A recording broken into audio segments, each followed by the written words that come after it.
That's me. Streaming now. Cool.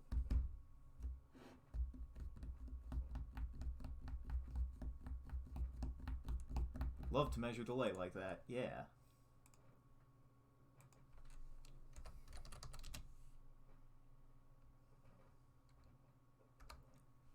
Yes, I'm going to send that to 200 plus people.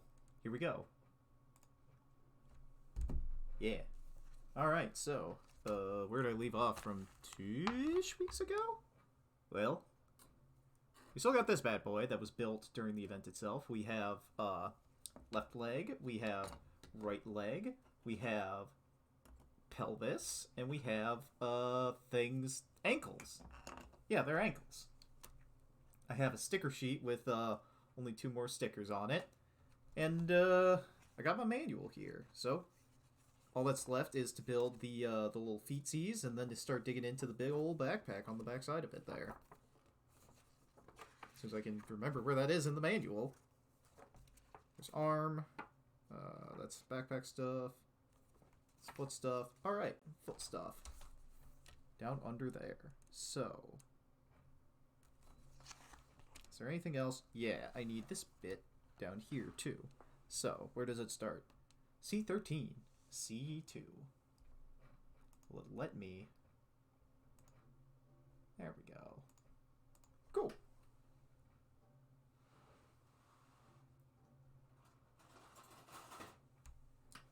C13. C2.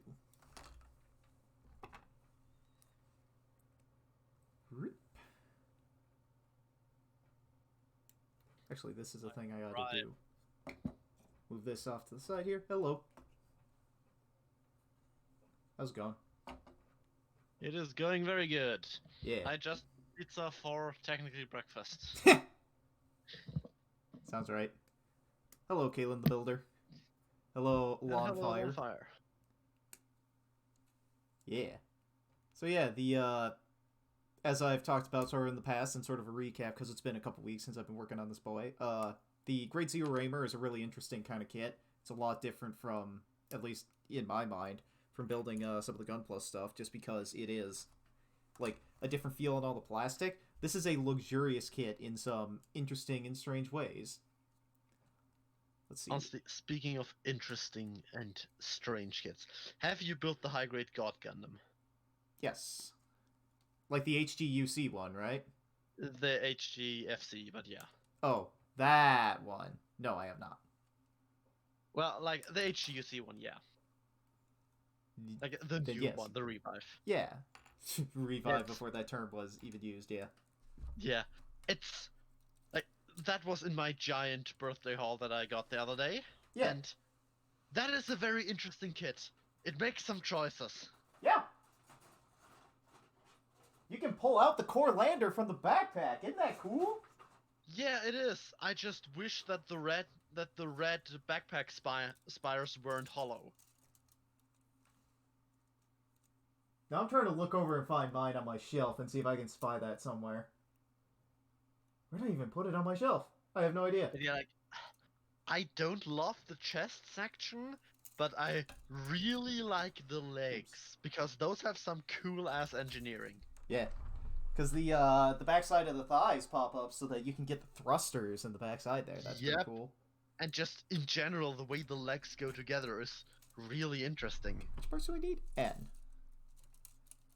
Oh, is this the last part on these runners? No. But I Hey, also yes, don't it is. love the lack of Halo effect parts. Yeah, it would be cool if those were there, but Actually, clearly what you gotta do is just... I keep dropping all of my extra runners all over the place. I need to just sit these down and get them out of my hands. Actually, let me see if there's like an expansion set for it. Yeah, or you just like find something on the internet and print it out. But now I gotta get to this thing that Lawnfire said here because I think it's like interesting. Loved building this kit. Zeorymer doesn't get enough love, you know, until they do a figure of a game exclusive design based on an unused concept from an OVA based on niche hentai manga from the 80s. Hold on, Yeah. that's how that came to be? Look, the game exclusive part is true for the great Zeorymer. I know the game exclusive part. I'm more. What the hell is the rest of it? You know, I wouldn't be that surprised if 80s Project Zeorymer was supposed to be a hentai, you know? Like, having sat down and actually watched it myself, like, Oh, I yeah. I would not be surprised at all. I'll get J3 and J7 while I'm Can I here. talk about something a little bit yabe for a moment? I mean, we might as well. You do know that Hideaki Anno has worked as one of the chief animators on an actual hentai OVA before. Oh, yes? Oh, yeah, what was it? Uh, what's the I... name? What's the J. name of the series? It's like the episode name is Pop Chaser. The series name is. Hold on, I need to Google this. I'm gonna make a joke about, like, D's nuts or busting D's nuts or something like that, but... Cream Lemon. That's the series name. Dream But Lemon yeah, or it's Cream Lemon? Cream Lemon. It's Hmm. it is a part of it is on YouTube uncut. I was like, what the Well, of fuck is course. this? That... You know, it sounds like the what's it? There's the show Excel Saga, where when they were making their final episode, they were like, oh, well, we're going to throw in everything we can absolutely do to make sure that this never gets broadcast on TV. And, like, the thing that made it so that they couldn't broadcast it on TV was the fact that it was 2 minutes too long. Like, Amazing. they put in some risque, questionable content, but when it comes down to it, like, the real reason why it didn't get, you know, through to the masses on television was because they made it too long, and that was the entire joke. I mean, fair. It's I respect the dedication to the shitpost. yeah, the dub of that show is also incredible in the wrong ways, you know? Because they took Excel and just made her, like, the most unlikable voice they could ever possibly give a person. Amazing. And I can't tell, like, how much of that is changed versus how much of that is original content, because there's this there's this recurring character who's a black guy named Pedro. Actually, maybe he's supposed to be Mexican or something, but he keeps talking about how he wants to get home to his sexy wife and to his son. And he's doing, like, dangerous jobs, but he can never get back there because the jobs are dangerous and they keep, like, trapping him under rubble or whatever. Oh, the original Amazing. manga is interesting, and again, also the same artist-writer as Guyver, which I have no idea what that is. But that's still talking about Zeorymer, so... But yeah, it's old mecha shows were a wild ride sometimes. Yeah, you can just do whatever, man. There's just Yeah, a giant and I robot mean, here, who cares? see, the thing I was talking about, that is also a mecha show for the second half. It's just, it's the most bizarre thing I have ever seen on YouTube. So that's where Cross-Ange got its inspiration, huh? I wouldn't even be surprised. I someday I still want to watch that show just because I have heard exactly two opinions about it. It's absolute garbage, or it's the most hilarious trash baby show you'll ever see, and It I want to.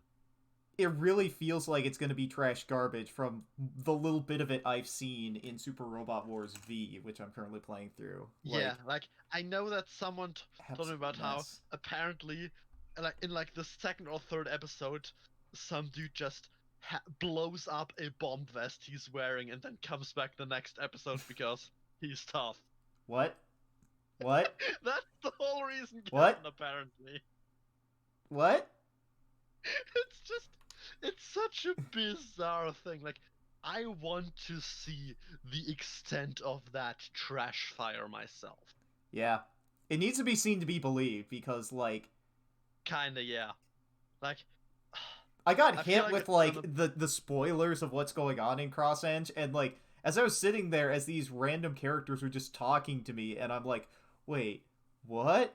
Wait, what? Wait, why did you think this was a good idea to write into a show? What? Yeah, And it just kept going. that sounds about right. Honestly, Cross Ange just kind of strikes me as the proto Valve Rave, which is not a good thing, but Was it made by the same people? I don't know, but just Okay. from the amount of dumb bullshit I've heard about the show. Yeah, it's strange. It's bad. It just Yeah. what kind of trash bad do you want? What kind of trash bad are you looking How for in the long world? is it? Hold on, let me check. You're How going to long have is to the show? search. I am building model kit.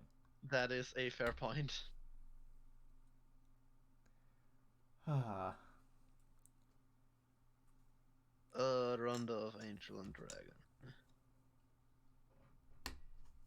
Episodes. 25. only 25. Wow. That's manageable. I can do a hate watch of that. You'd probably do it Anything sooner big. than finish Victory, I bet. I'm gonna finish Victory I'm gonna finish eventually, Victory, someday, I say to myself. someday. Like, I'm. Well, I've told myself that I'm not gonna pick up another show on my own before I finish Victory. Ah. I'm gonna watch the 8th MST movie night on Char's tonight, but that's about it. Wait, the Mess Team movie. Is that like a movie Well, not compilation movie, but of like the... we're watching 4 episodes at a time. Oh, okay. I'm trying to think if I think that's a good number of episodes to watch Hold on, in a group. Valvrave came out before it? Oh god. Kind of Also, hilarious of considering the fucking Valve course, came out it a was year also before Sunrise. Crossland. Same studio, Sunrise, but different directors. Yeah, different writers too, I bet. Nice. It's like What was Sunrise going has on made- in Sunrise at that time? Sunrise has made some of my all-time favorite shows, and then they also make this garbage. Yeah. Look, they're good at some things very specifically, such as giant robots. That's their specialty. See, that's the thing. Those are also both giant robot shows. Yeah, right? Look. I just find it hilarious how they can make, like, in the same era, can make Code Geass one of the best fucking shows ever, and then they just turn around and produce this hot garbage. Here's Valvrave the Liberator. And I mean, I am upset at the amount of talent and potential that was wasted on Valvrave. Actually, while we're hooting and hollering about stuff Sunrise did, they did Big O, right? Or was that somebody else? I don't know. You should go look that up, because I was thinking about Big O this morning and how I want to rewatch that. I want to watch that at some point. Yeah. Show's good. I have heard as much. They did, according to Lawnfire. And part of my question is, did they do Season 1 and Season 2? Or did they only do Season 1? Because I thought Season 2 was special because it was paid for by Cartoon Network or Toonami or something? I think? And they wanted to originally make, 3 seasons of 13 episodes, but they never got the funding to do Season 3, and Cartoon Network, I think, owns the rights because they paid for Season 2? Season 2 is the one from 2003, right? For Big O? Oh. Yeah. Sunrise did both seasons, but Toonami Cartoon Network actually footed the bill for Season 2. Yeah. Yeah, and my cool. generally I'm remembering that right. good anime provider tells me that Sunrise was the studio, but Bandai Namco Arts was the producer, and Beast Entertainment had the license for it at some point. Yeah. Probably for Season 1 or something, and then Cartoon Network paid exclusively. No, that was Season 2. That was Season 2. Huh. I have no idea what Bees is. Judging by the fact that they don't have an emblem, I think that's a company that went bankrupt. Rip. No wonder we haven't gotten Season 3. But you know what? For where Big O ends at the end of Season 2, I'm relatively content with the story we ended up getting out of it, you know?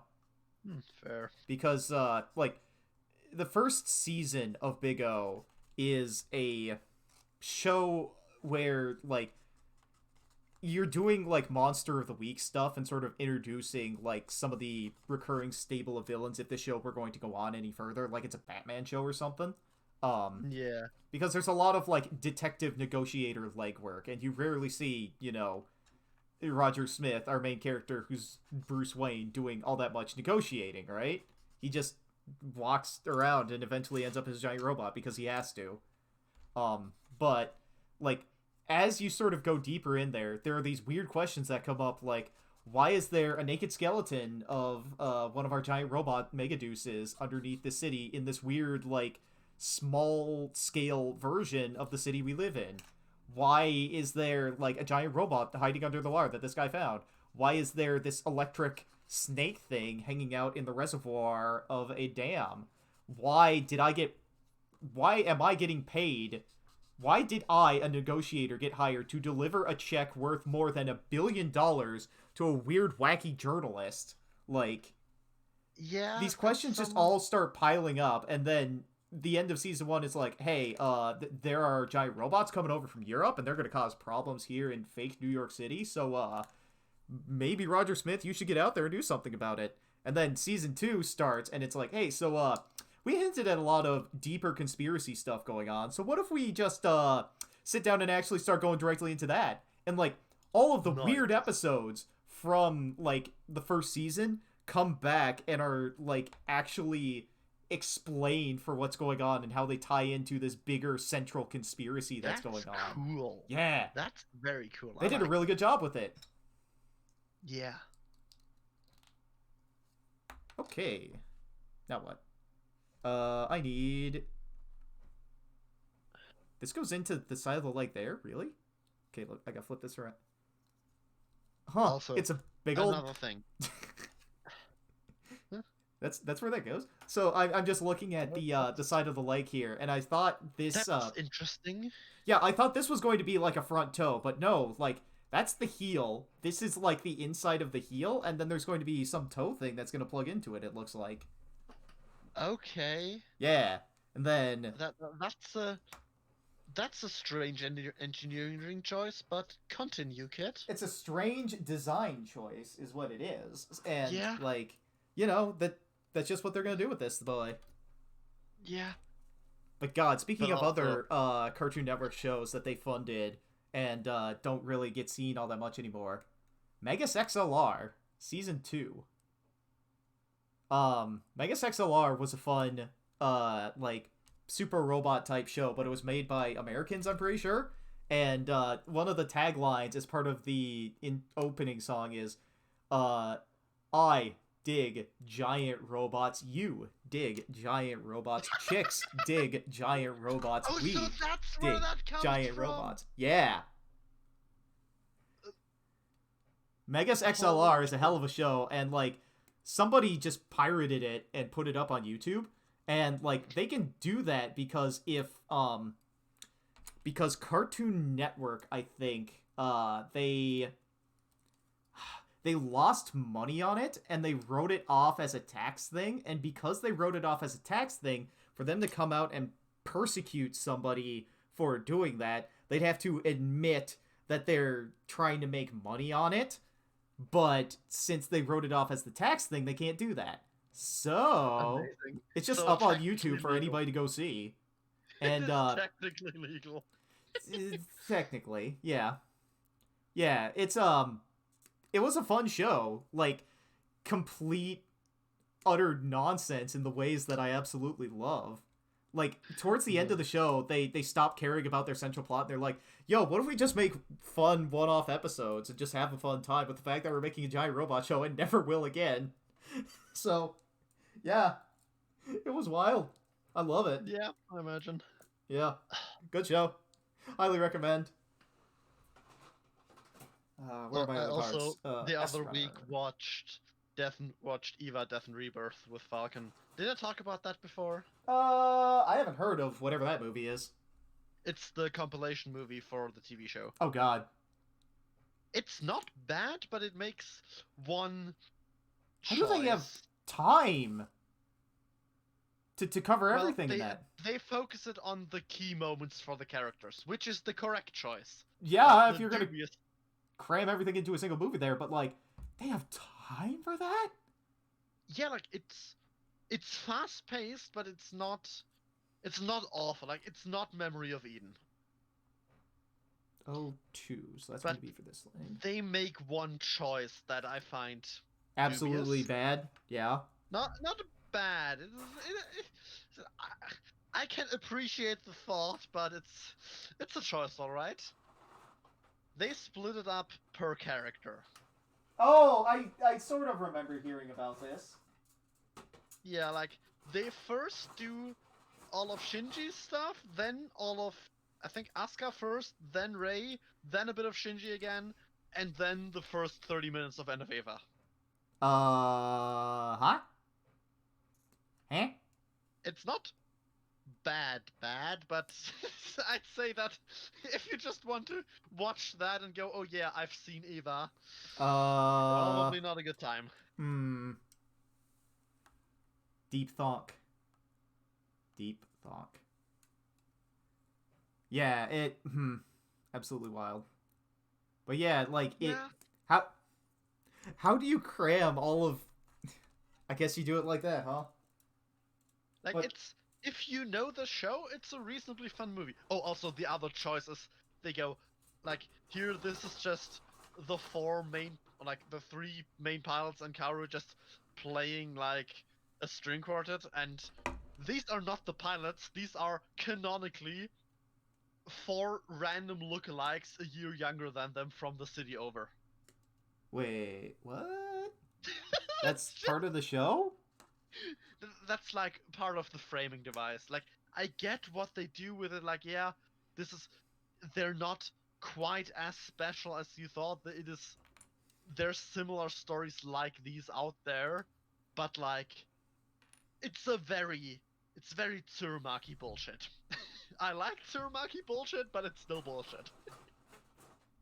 Oh yeah, like it definitely works as a recap for the key character moments, which I think it was is what it's supposed to be.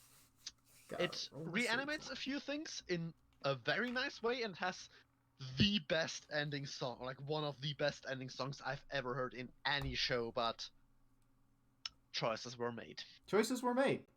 Choices were made. Yeah, I'm. Yeah. Uh, Good guy Dan is watching through Ava again on his server, and he does that like every Saturday night. So I'm gonna tune back in for that.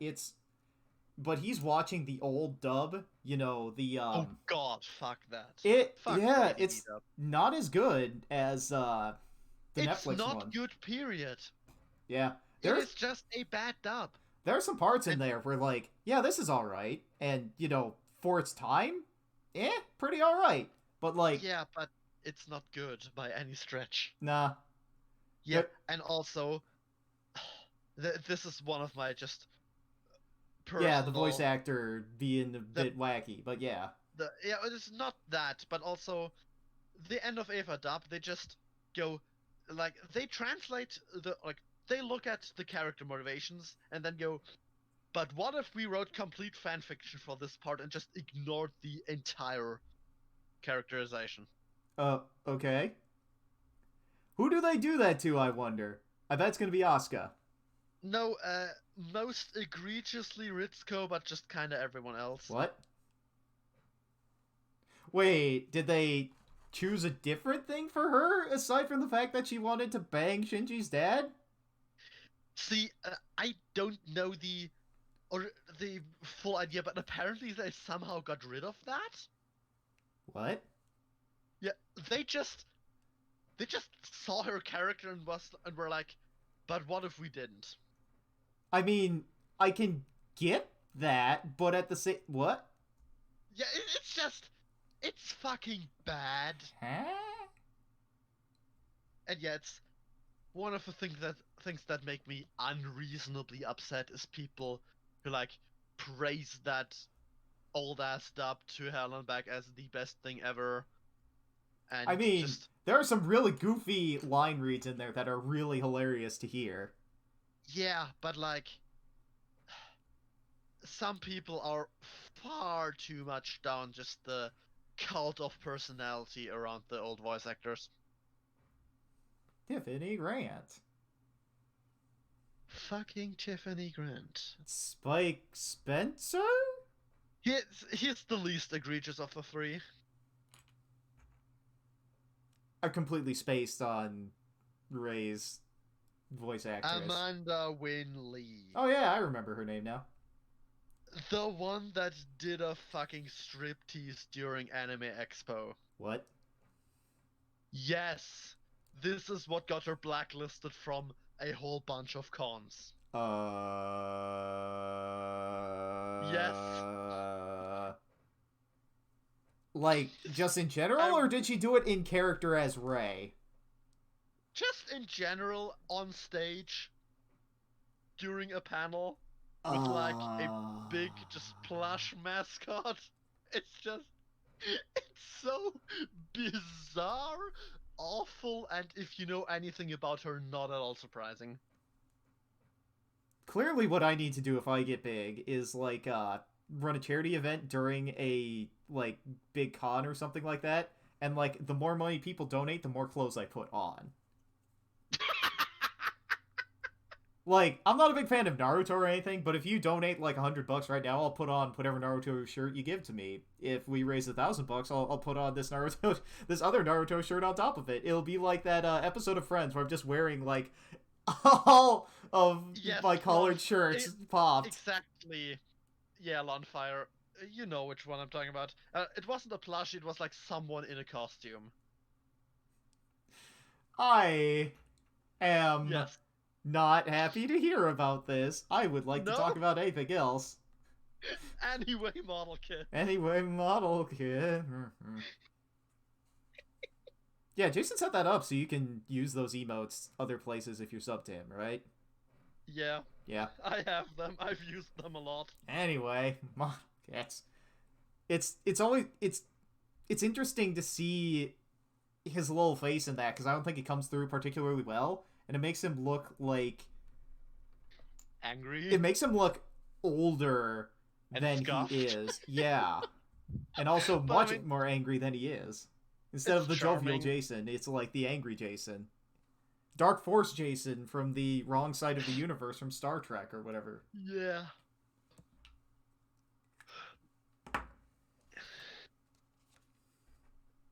It. I don't know. I just see those, and that's the immediate thing I think about. I will say though that Shinji rant done in the commentary of the Yeah. last episode of the English dub was pretty fun The overall. Shinji rant and the AU sequence are the only good things about the dub because The they're baloney pony. supposed to be just dumb and not in line, like tonally not in line with the show. I can respect those, but the rest, nah. Shinji and his baloney pony. What? Are you riding a Spolony pony? God.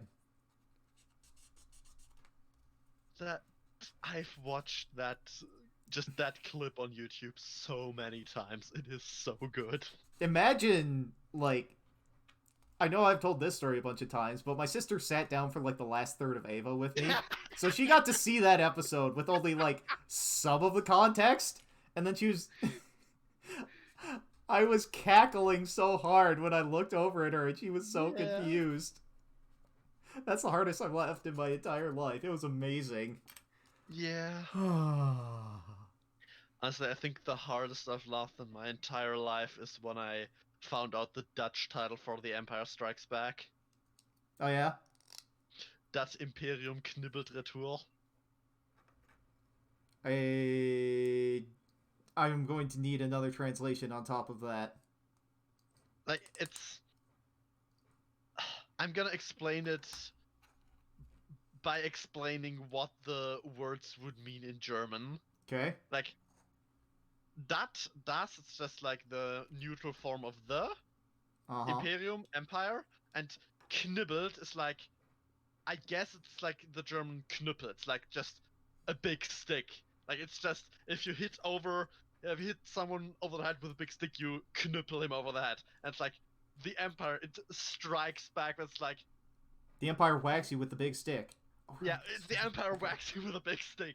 But it's like just the way that is said is so super hilarious because it's just like just tonally it sounds like a guinea pig or something just nibbling on some food. Like it's just it is It sounds so funny. Okay. Star Wars Viva Pinata. Star Wars Viva Pinata. Pop. Alright, that's how you get the missiles to That blop is out. amazing. That's good. Also, all those missiles. Yeah. Then there's this. This is Oh. left leg, not right leg, and it goes to the ins? That's the outside. I need other leg, right leg for it. Yeah, and then that'll go in there, I suppose. Yeah. Really? Seems like it's kind of clashing a little bit with the missile thing on the side there. Did I really? That's where it wants me to put it, but I don't know if I assembled this quite correctly. I see you're having the same experience as I was having with a full armory strapped to a Unicorn Gundam the other day. Yeah, because, like, this is where it's supposed to go. Did you But like forget a I'm wondering polycap? if there's enough space in here for it. If you catch my drift, you know? Uh, like it looks like it might have just enough clearance. Yeah. I'm a little bit concerned about it, so... Whoop, whoop, whoop. Actually, The Whipple. hold on. What's that like blue and white part you have? This is ankle armor. I'm going to put it on after I... Oh, Because it, I was, I yeah. was thinking like maybe that goes like in between. Nope. Goes there, and it looks like that from the front. Boom. Huh. Boom. Nice. Yeah. I like the way it looks, but it's also a lot of spikes. Yeah. Extremely. Many Extremely big lot of spikes await you. Actually, don't need that page anymore.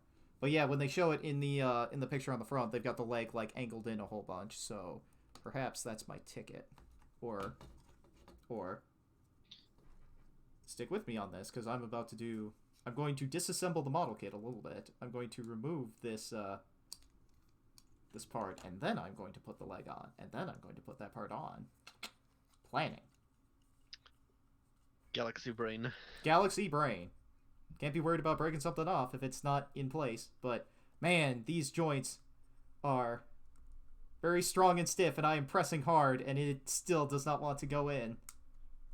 Yeah, I can feel your just hands shake from the pressure. It's, like, it's one of the things about this, that's one of the things about this kit, you know, is that it's, like, pushing some of the joints together is really tight and really difficult. Like, the reason why the hip section is not connected to the body section is because it's going to require force to do it, and I'm scared to apply some of that force. And I'm doing it here writ small, and I'm a little bit worried about it.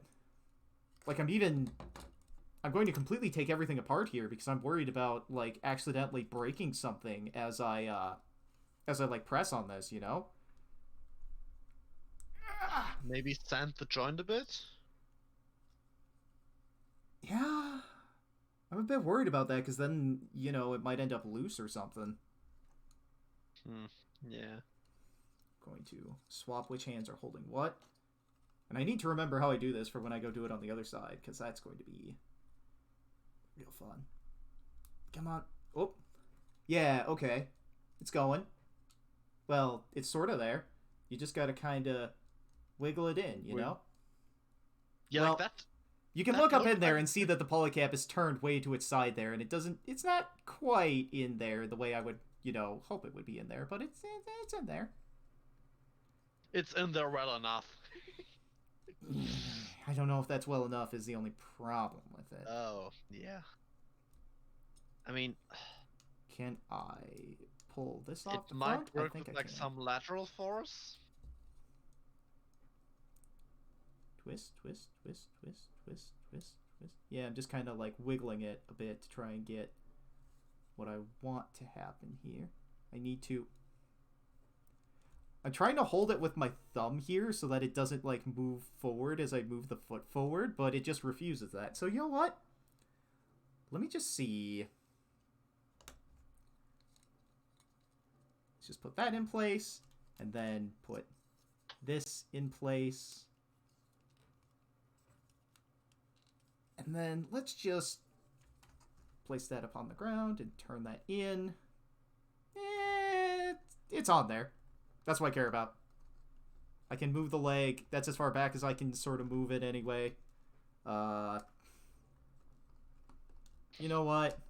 Well, okay, it just popped off the bottom of that leg thing there. Yeah, it could be a little bit better, but I have done my focus and it is in place. I'm calling it good. Like, the leg as it is right now kind of reminds me of, like, the Penelope in a good way. Leg.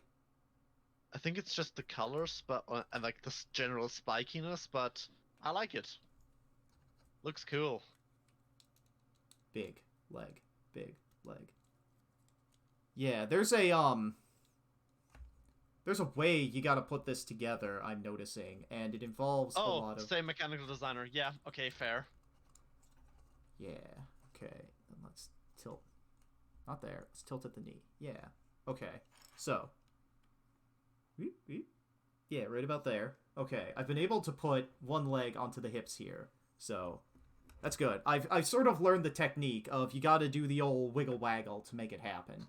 The lateral force. So, I'm going to do the old wiggle waggle before I go any further here. This is... Yeah, that's the inside of the leg. This is going to bend in. Okay, so... Yeah! That went a lot faster this time.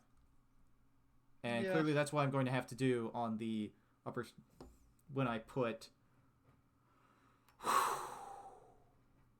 And now I'm sort of hyperventilating a little bit, looking forward to what's to come. But, baby steps, baby steps. Hold on, what's still to come? What have you not done yet? What's still to come like, of the connection. the chest to the legs. You might want to do that before you put on the leg, just to No. not spike yourself. No, it's too late for that. But it's not that... It's not that hard to take the leg off. So I should maybe consider... Although you should Leg off. maybe consider doing, like, pulling off some of the spikes on the chest. No.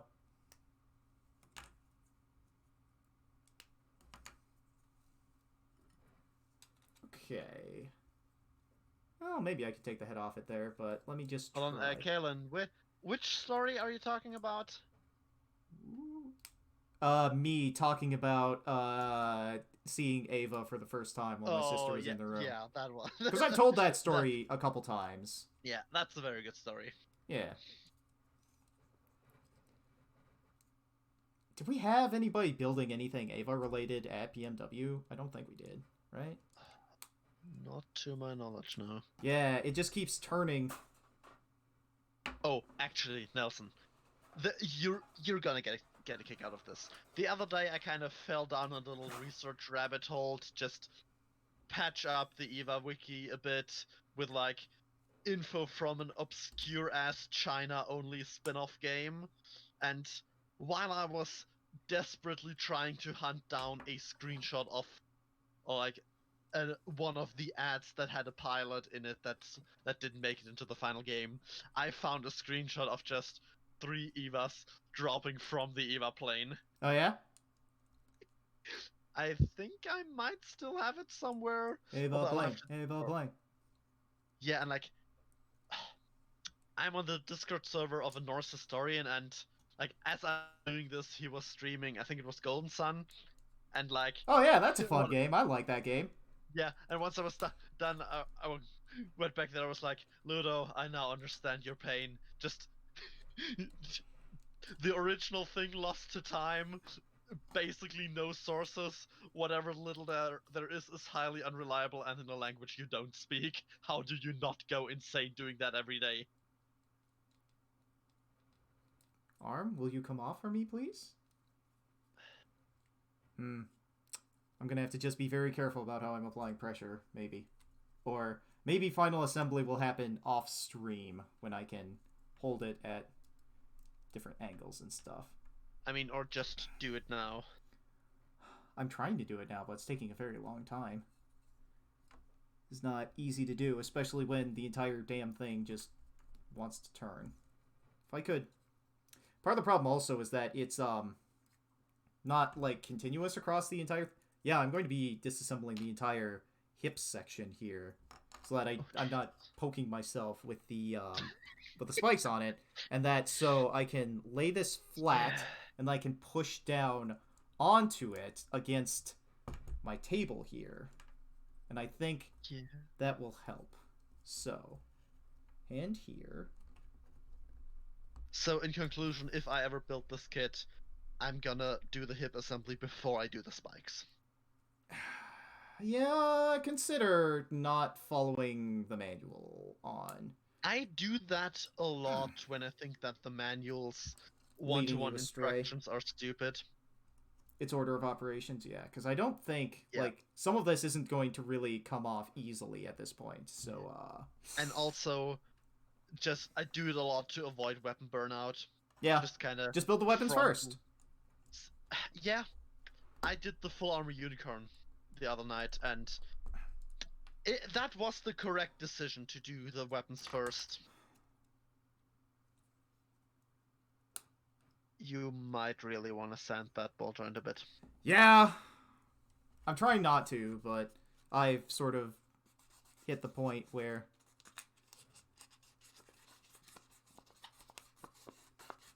I have no idea how to really do that anyway, so let's just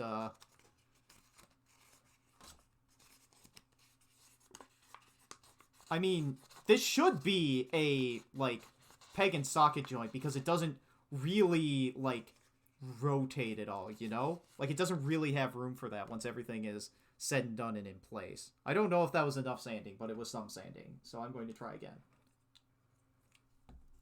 Also, were you talking, like, when you were talking about the guy doing the research on the stuff, was he doing, like, research on Old Norse things, or was he doing research on Golden Sun things? Oh, well, like, he was playing Golden Sun, but he has 2 degrees in medieval history. Yeah.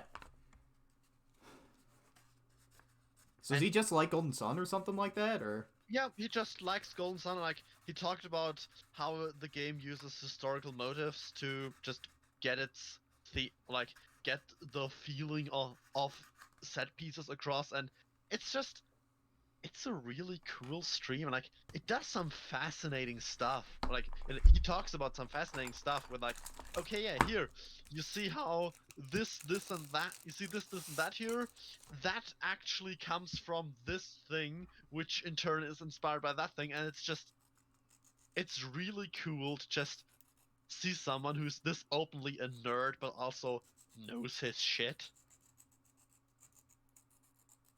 Okay, I got out the big sanding stick, that is the big gritty. That's the 800, right? This is, like, more than 800. I don't know what it is precisely, but it's, like, it's rough. 800 is not this rough. This is, like, 400 or something. That's from the starter set, right? Yeah. The same one I have. The grids in that are allegedly 800, 1000, and 1200, and that's the color of the 800. And no way, this can't be 800. 800's not nearly this. Like, I don't think it is at the very least. No. Either way, I know which sanding stick that is, and it's the yeah, you just gotta eat. It's the I need to sand through this. I need to remove material. Yeah. Ah, fuck. All good on your end? Nothing is broken. I am just, like, I am not happy. Fair. Because this is a lot harder than I was expecting. Like, holy crap.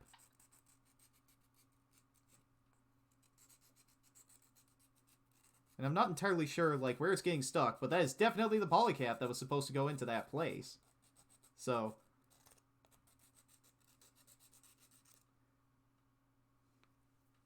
I can't tell how well I'm actually, like, Well, I've definitely deformed the shape of this thing by doing this. So I suppose that's good. Yeah. Okay. Once more, with feeling.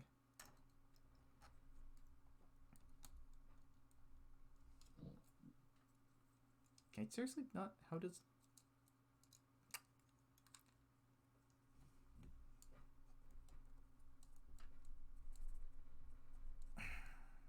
You can see my entire bench shake from this. Like, Yeah. in some ways, you know what might be better for me? To just cut this pin, like, entirely off, and then just glue the torso itself right to that, you know? I th- I'm not sure if that's the better idea, at least not long term. Then that goes... Yeah, because it needs a little bit of extra space in there. Actually, I'd say pull off the arms and Well, the head. I wiggled those a little bit to try and figure out if that could... I mean, I have the manual right in front of me. I should be Well, reading like it. just to get them out of the way so you can get a better grip on the kit. Yeah.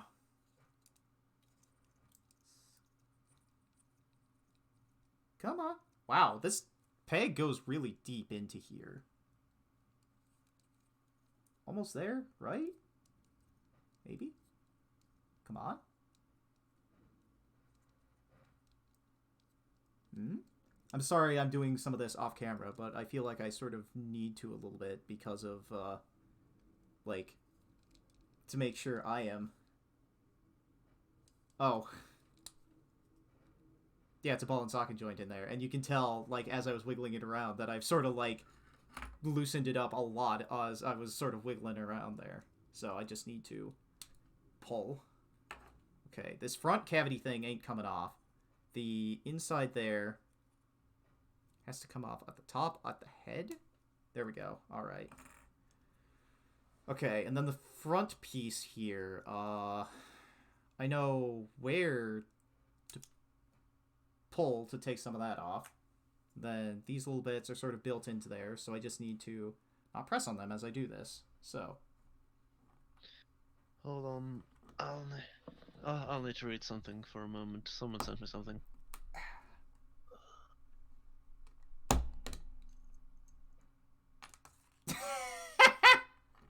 I popped the entire torso apart as I was trying that. Rip. Okay, but that gives me... It went on easy that time. All I had to do was take the entire torso apart. So, could be that the polycap has too much material to it? Oh, it's going on fine now. It just wasn't previously, and now it feels like there's too little material in place on it, if you catch my drift. This thing is way too wobbly now. Yeah, it wasn't able to go into place because it was out of alignment and refused to get into alignment. So the entire thing had to be taken apart so it could be put into alignment. So no. It's just way too loose now because of that. Well, time to bust out the paint. Well, the other thing is it doesn't want to come out now because it is stuck into place there. I'll have to disassemble the entire thing to get it out. But you know what? That might be... It's great wiggly Zeorymer. Yeah. Once I put everything back into place, things might be fine because there's a lot of extra stuff on the front and the back or whatever. Who knows? It's a lot of parts running into each other that prevent it from going anywhere, you mean? Yeah. I mean, it's, this is a model kit. Yeah. That is probably the best way I can look at it, Yeah, I mean, I've had a similar experience with the Unicorn. Like, the base kit is solid, but it's just, like, the full armor parts that just... They take every opportunity they can get to just run into each other. Womp. Okay, come on. Alright, arms back in place. Oh, yeah. Let's flip this up a bit. Oh, yeah. Look at that. It needed to be stiff. The ball joint was that stiff for reasons, and now... Wiggle, wiggle, wiggle. Wiggle, wiggle, wiggle, wiggle, wiggle, what? Well, the good news is I know exactly how to take this boy apart to fix that when that happens at some point, because it needs to happen at some point. Until then, I need to assemble the second foot and then put the feet on. And I've been going for 50-ish minutes. I will definitely have time to build the backpack and then get into that. Woo! Nice. Because I would like to finish this kit today. Yeah, would be cool. I want to be done with it, and then I will need to take it apart and do something about the destruction I did to that center peg there. Yeah. But actually, Yeah. Went way too hard this on might that. be a bit of a weird question, but how does the experience of the kid compare to the experience of the show? I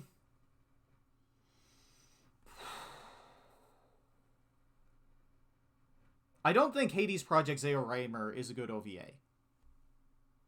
To put that in perspective. So, like, it feels like it's really leaning in on the teenage, edgy side of things. And I'm like, that kind of thing just puts me to sleep real quick. Yeah, fair. The kit itself, like, it's hard to compare the medium of building a model kit to the medium of watching a show, because the experiences are entirely different. See, it's...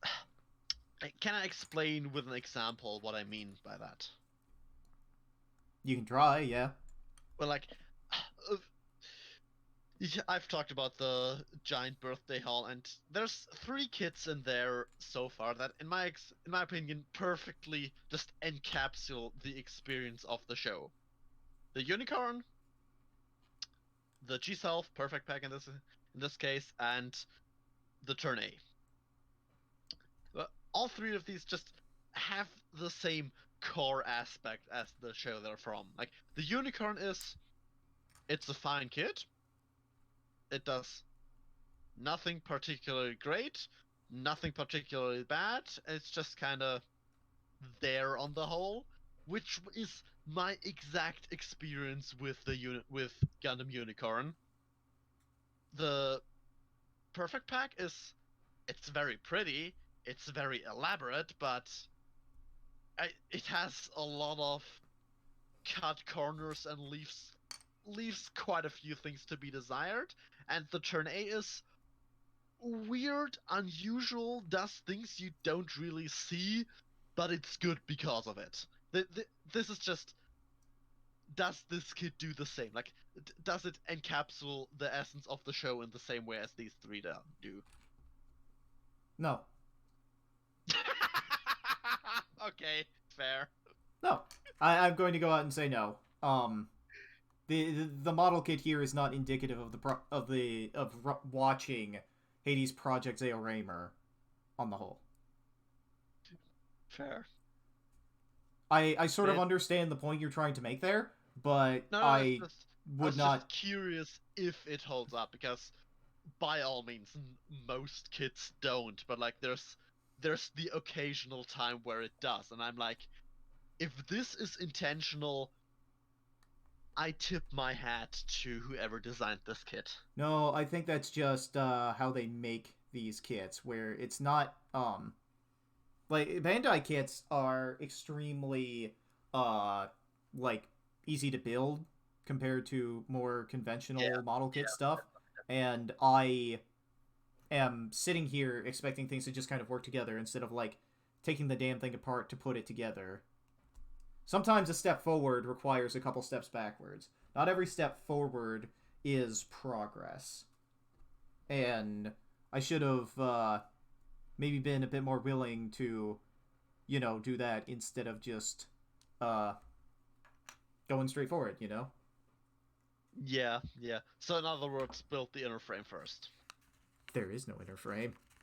It's just that you don't know what's going to be a problem until it is a problem, and then you have to take a step back to make it the easiest way to assemble it, and then re-get back to where you were.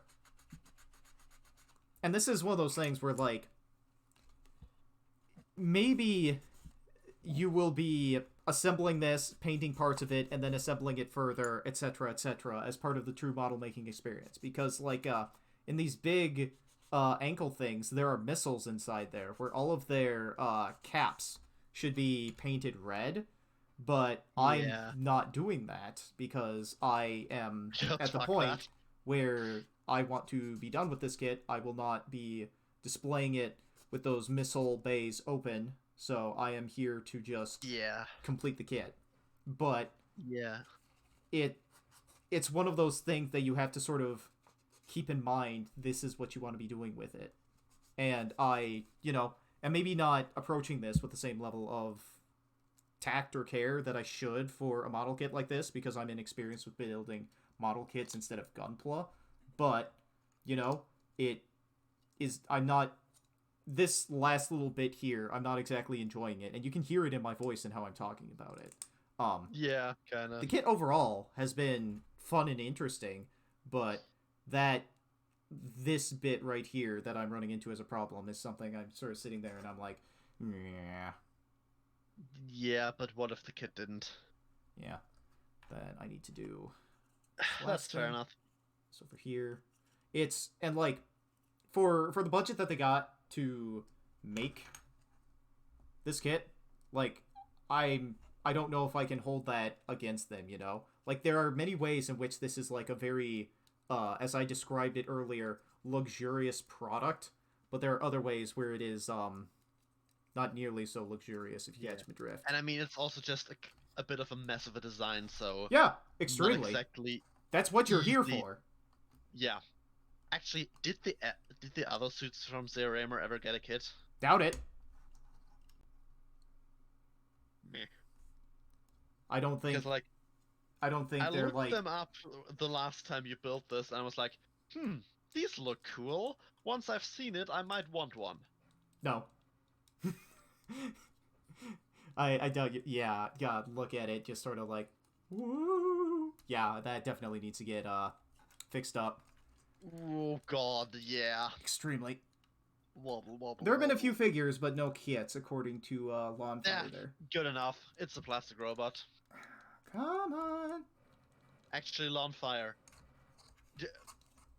Are there a few figures, or have there been a few figures? Sorry, I gotta pull this thing closer to myself so I can look at what I'm doing right here. No worries. I'm going to pop that off the back there so I can get a better hold on it as I am putting leg on. Leg. Come on, leg. I had you on here earlier, leg.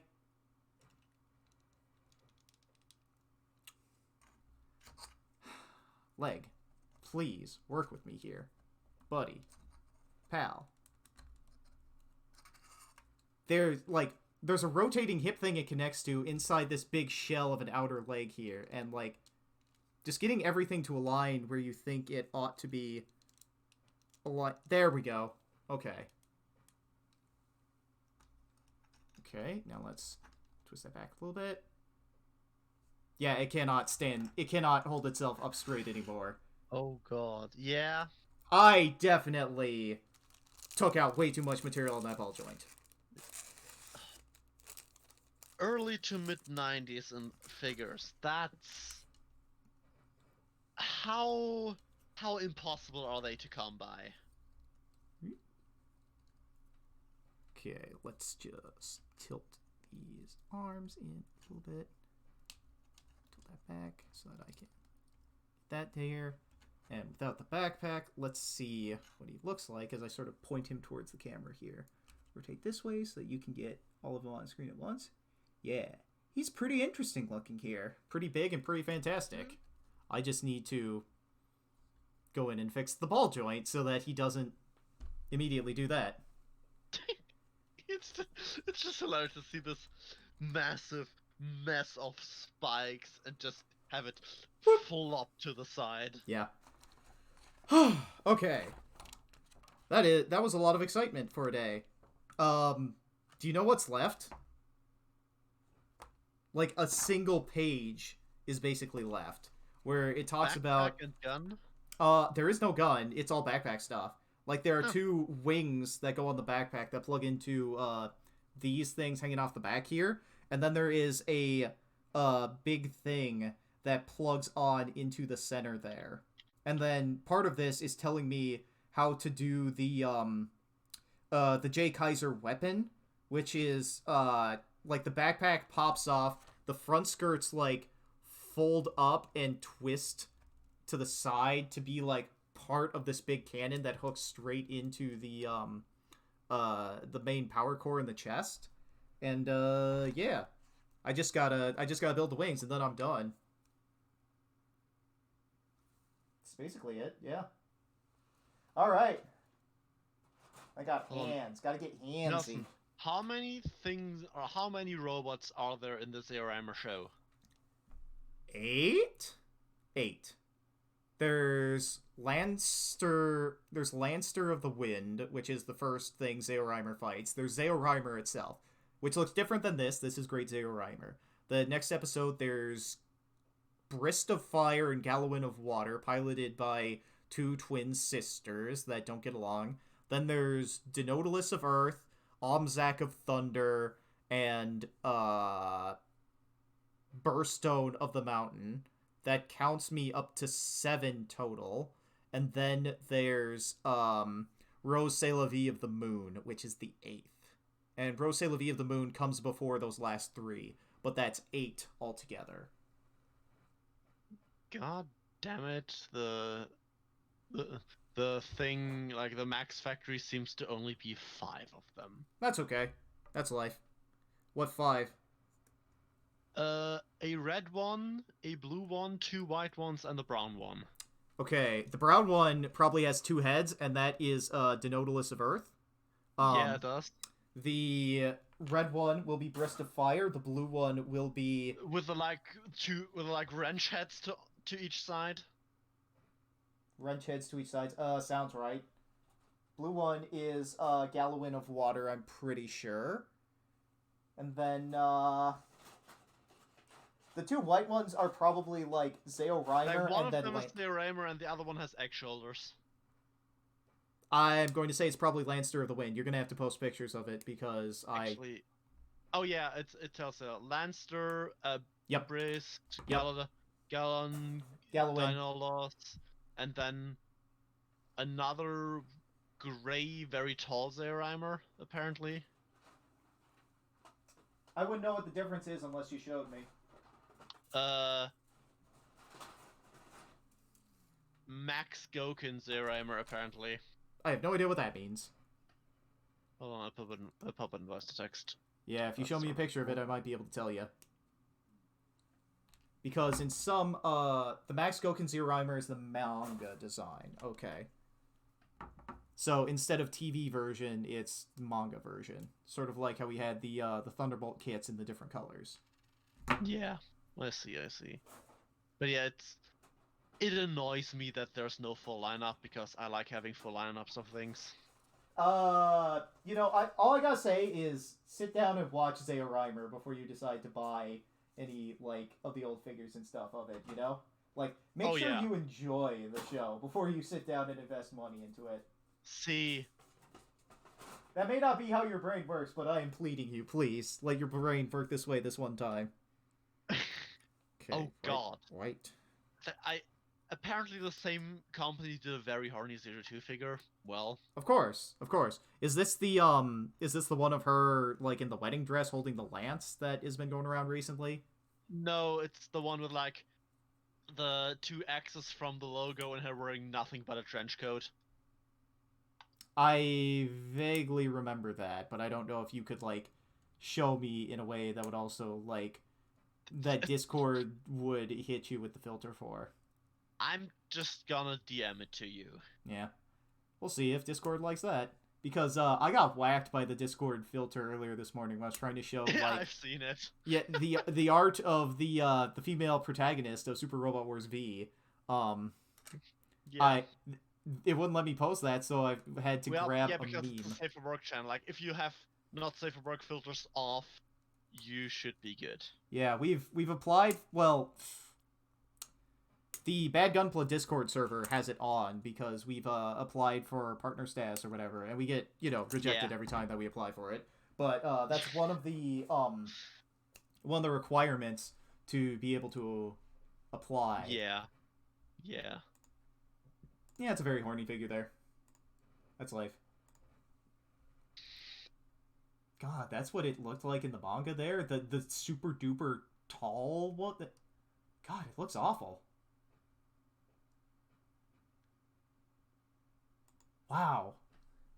Wow. But yeah, it's just Wow. What do the other robots look like?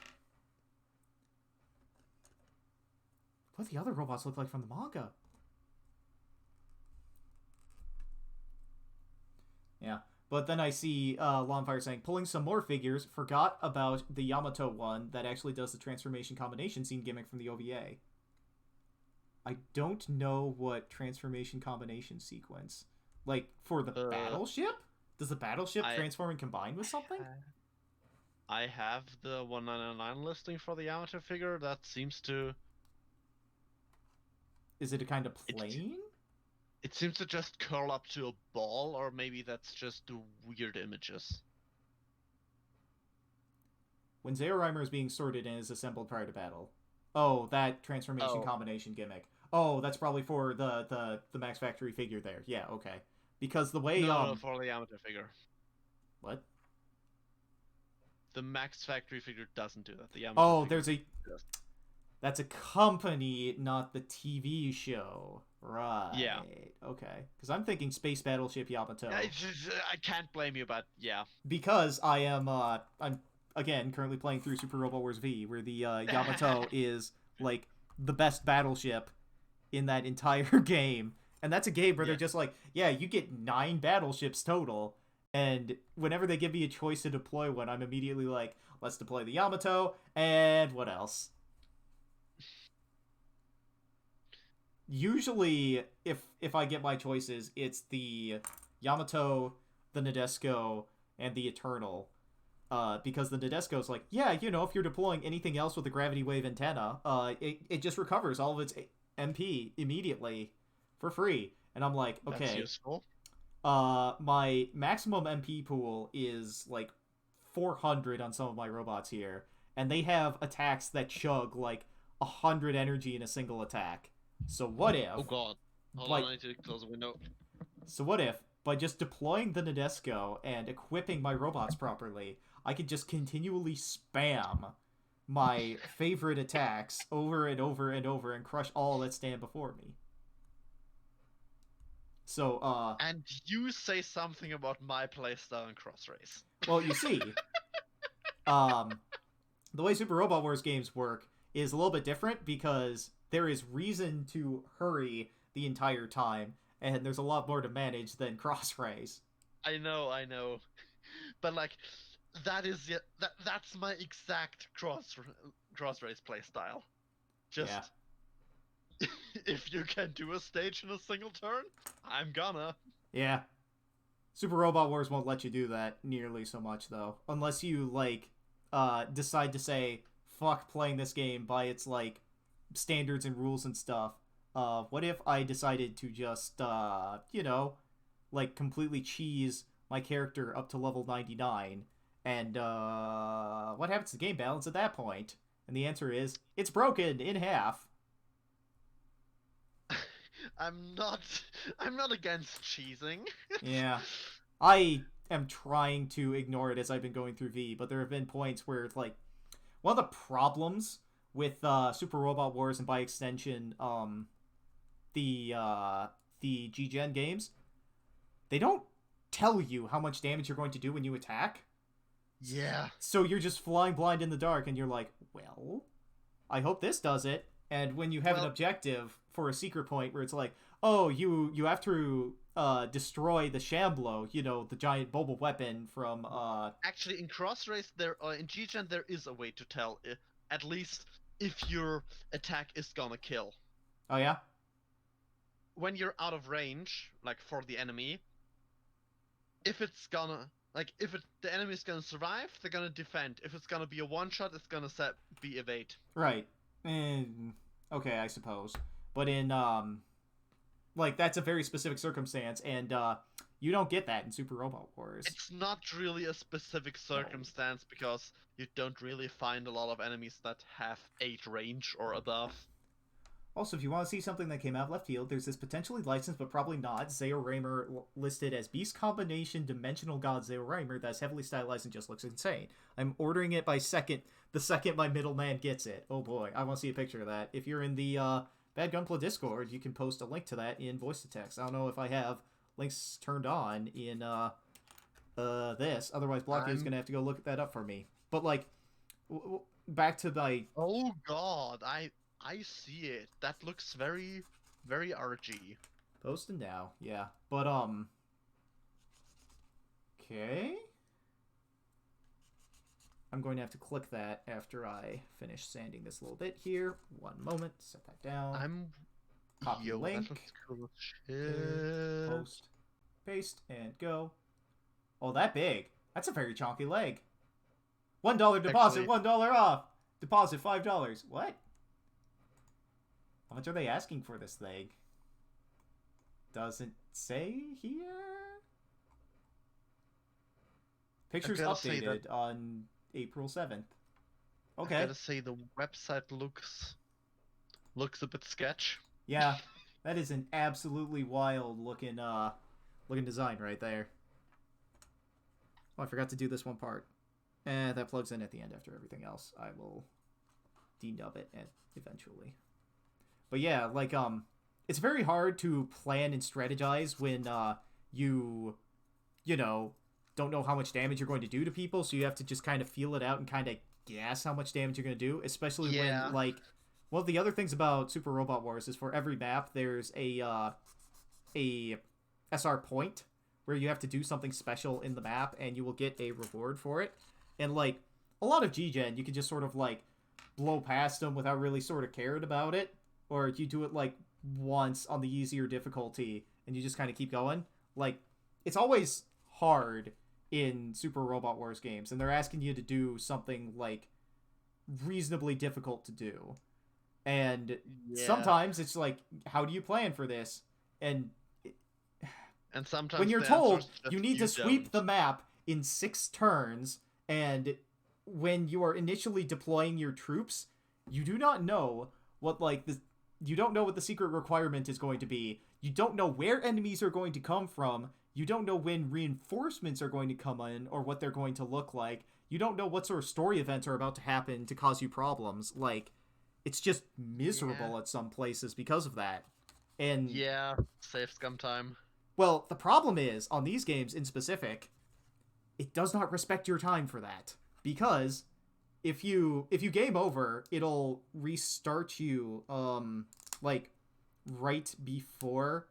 It'll restart you at the start of the map where you gotta pick all your units and dudes again, but it won't let you keep the... It might let you keep the experience, but it might not let you keep the, like, kill count that you built up on it. No, I just save state, and if it goes wrong, just reload. But the problem is you can't do that, not in the game I'm playing, because... oh, fuck that. Well, because that, which side does this go into? There? Does that seem right? Here? Oh, it just... Huh, alright. Then this goes over top of it. Actually... Can you replay the stages? No! Or... No. It's a straight line. Okay, fuck that. It's a straight line from beginning to end, so, like, you have to do it... Okay, fuck that. Yeah, because it's a story thing, you know? That, like, there isn't a way to grind. You are expected to be at a certain strength, and the game will, like, slingshot you... Like, if you're deploying weak pilots, on a map where they've been sort of forced, and they get into combat a little bit, and they start, like, doing damage and building up kills and stuff, they will get stronger from that extremely quickly. Like, the game is really strong into, like, if you kill a man, it's suddenly like, oh, how much EXP did I... Like, I think I posted a picture last night? Not last night. There's even somebody in gaming right now claiming about one of the maps in Crossrays. I'm going to go find this picture from last night that I posted about what happened when I killed one of the bosses. Where, like, remember how I said the Yamato was, like, the best ship in this game? So, post that picture right there. This is the captain of the Yamato who fought an enemy who was, like, on the same level as him, and he just skyrocketed from level 35 to level 42. If you are deploying, like, underpowered characters on later maps, they will just skyrocket up the levels because, you know, they're fighting someone so much stronger than them. And that's the kind of thing that just ends up happening. But, like, those games are tightly planned around their level curves, and they do this scaling stuff so that you can, like, you know, be able to do this. Some games have a New Game Plus, but, well, let's talk about how a few rounds of New Game Plus, it actually becomes impossible to clear Super Robo Wars J, because even Boss Barat will one-shot enemies, and there's a mission where you need to critical but not kill a unit. Well, what you do at that point is you just turn up the difficulty on the enemy units as you go with it, too. I think I know what mission you're talking about as well. I think you're talking about the one where the Kaiser shows up for the first time. But yeah, that sounds like hot bullshit, honestly.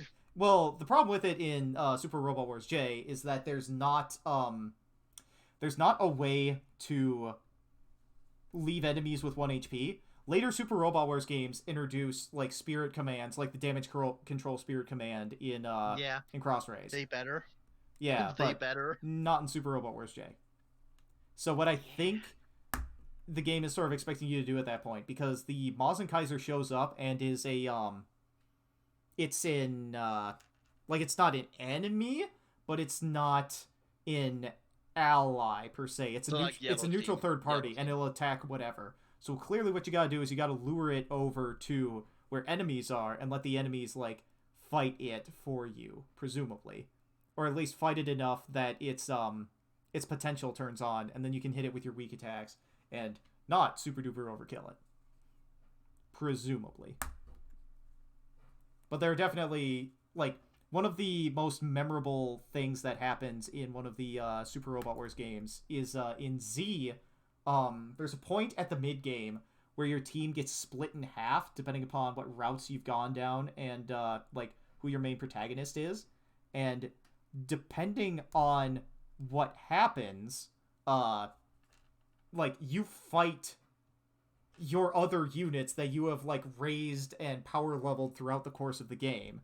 So amazing. This could be a mirror match of epic proportions, but the way that the game sort of, like, gives you sort of an easy way out if you can't, like, handle fighting all your other dudes that you super powered up is you gotta, you know how in Gundam Seed Destiny, yeah. which is telling me to take back the snow. No, you live further north than I do. It's yours now. Have fun. I'd like some snow. You know how in Gundam Seed Destiny, there's the part where they shoot down the Archangel and the Freedom gets beat by the Impulse? Yep. That is the story beat happening right now. Some of your characters have sided with the Eternal, or with the Archangel and with the Freedom, and other characters have sided with Zaft. And, yeah. Well, that is why you are fighting. Oh yeah, by the way, which you're here now for a little bit, so let me show you. So I have assembled the top and the bottom. I was having trouble getting the top torso bit to plug into the polycap for the, or to plug into the hips. So I ended up sanding down the ball joint until I took apart the entire chest to just put in, and now, get a load of this. I stand him up. He does not stand up straight anymore because I've removed too much material on that ball joint in there. So I need to figure out how to tighten joints because, oh boy, he needs it. Yeah.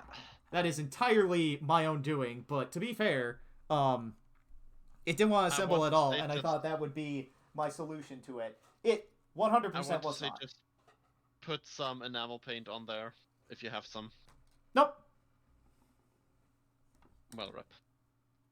I remember hearing something about clear nail polish or something like that, but yeah, the other day, I found out why some people always freak the fuck out when whenever I say that I don't prime and just paint straight on plastic.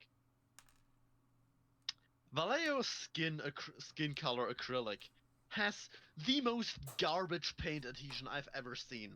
Yeah.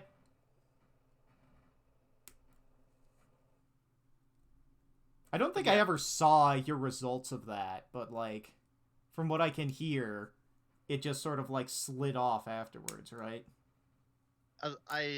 this is the first time I've talked about it on here. Like, I mentioned it on Char's server as it happened. I was like, what the fuck is this? But Those two are the same? I never talked about it in detail because it's for a project that I'm gonna keep a secret for a bit I longer. think I know what the secret is. I know you relatively well, and I think I know what the secret is. I mean, it's not It's hard not to exactly guess what it is. hard to guess knowing me Yeah, and there'll be a day knowing where my you show it past off, but projects. until then, you're reaching the point where it's finally time to level up and start using primer in addition to paint. No, it's time to just use the Revel enamel skin paint again. Well, Because, like, the only reason I used the Vallejo skin paint is because I thought it would be a paler tone, but it wasn't. So now I have no reason to use it. I just need to figure out how to strip all the parts that I painted. or you can just use some primer. Oh. Or I could just use the enamel paint as primer. The stuff you just put on? No. The good stuff. That's Oh. not literal chalk for pigment.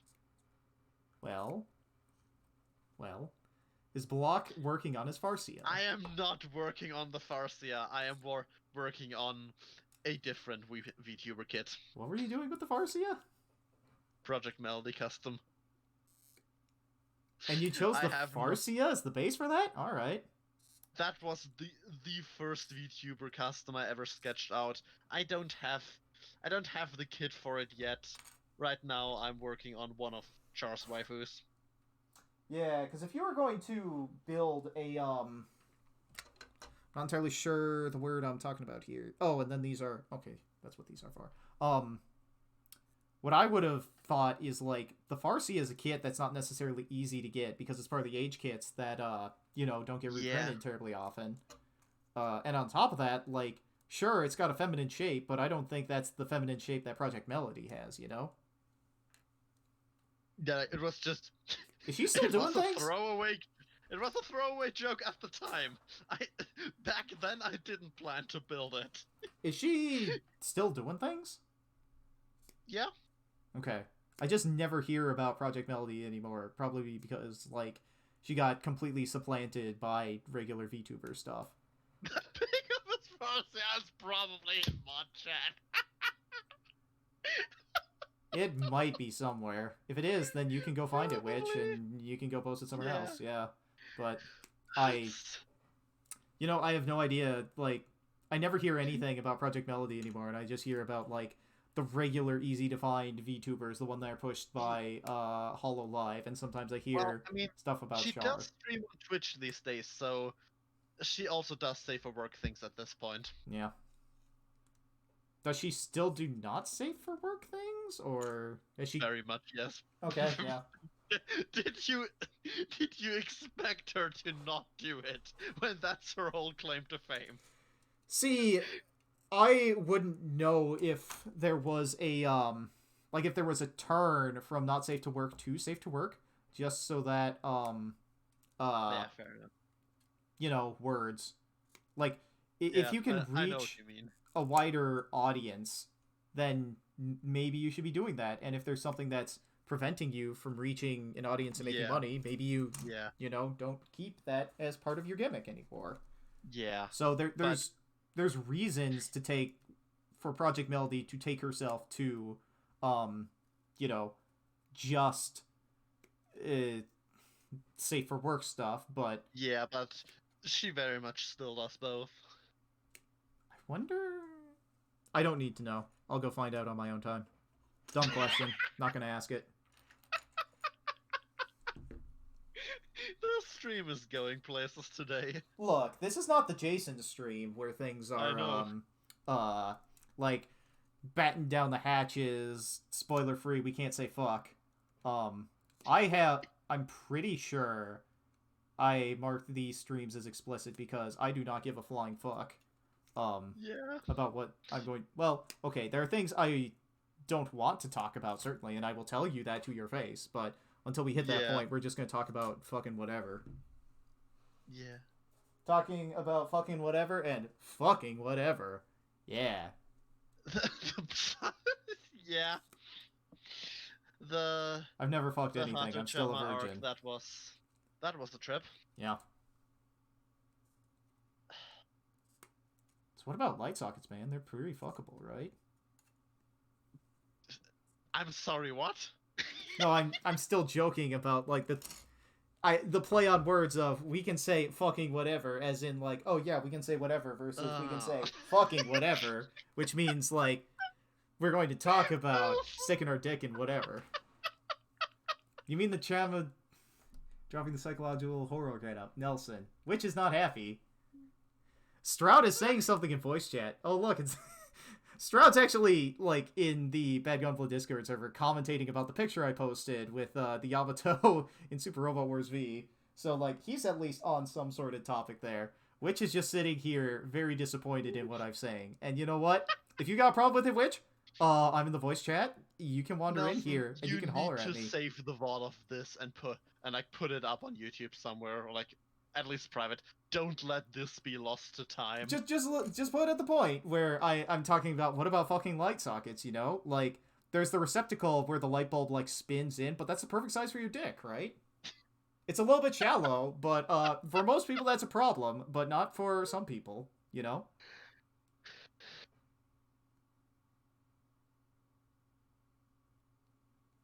Look, if I'm gonna make a reference to the old Kurt Vonnegut Breakfast of Champions book, where a man named Kilgore Trout exists, or no, it's the actual author self-inserting himself, where like he's labeling everybody's dick size in the book as just like part of the exercise in weirdness that the book is, Breakfast of Champions, and like when he describes his penis, he's like, yeah, you know, it's only 3 inches wide, but it's 3 inches long, but it's really wide. And then there's a point where, like, a dog scares him and he does a backflip, but, like, crushes his dick and balls so hard that even, like, his fake protagonist that's looking at him can see his pain. What? Kurt Vonnegut wrote some weird books, you know? What on earth? Kurt Vonnegut is, like, one of the notable, what's the word I'm looking for here? Like, American authors of the last century. And yeah, he wrote some weird stuff, some kind of weird surrealist things. There's a couple books I can see that. There's a couple books like Slaughterhouse 5 that are all right, and like what was one of the other ones I read? The one with Ice 9, Cat's Cradle, I think it was called. Like they're interesting thought and philosophy experiments, but like they're not necessarily good. But like I read Breakfast of Champions, and it was a book basically entirely about nothing, and then there's just like the thing where he's just talking about like his dick size and like the dick sizes of every character he runs into, and then suddenly it's like here's a waitress, and then Kurt Vonnegut, like you can feel the gears turning in his head, like wait a minute, she doesn't have a dick to talk about. Well, here are her measurements. Amazing. And it's a wild book. It's a really weird book. I swear to God, if Jason finds out about this, we're all gonna get bonked. No, it's fine. Look, we're talking about high art here. We're talking about books and reading. Do you think Jason's read a book in, like, the past month? Obviously he hasn't. Look, I am, you know, bringing class to the Discord server here by talking about, like, moderately high art, a popular science fiction fantasy author from like the last century, you know? It's really important to talk about him and his work. We got to talk about Kilgore Trout, who was unstuck in time. Yeah. Do Gunpla manuals be books? No. Gunpla manuals are manga, thank you very much. Actually, does it count as manga if it's read left to right? I never thought about that. Wait, hold up a minute. even like Gundam model kit manuals like read left to right as part of their building instructions instead of right to left. What? Wait, if you do that the other way, right? Yeah, What? uh, uh, actually, hold the fuck on. I'm gonna go to 199 and look at the oldest kit that I can find. All right, Gundam. So one of the good things about the wings here, all this blue is pre-painted on, but it's Oh, undergated. So like I'm going to end up like just sort of trimming the nubs off here, but then also there's undergating to handle the rest of it there, so that the surface can sit flush without it leaving a nub mark in there. There's a lot of undergating in interesting places on this kit, and it's part of the reason why I say this is a luxurious kit in interesting ways. So okay, I have a Gundam kit from 1980. I'm gonna see if the manual is right. see how it's read, yeah. The manual is left to right. Huh. But that's not the direction you read things usually.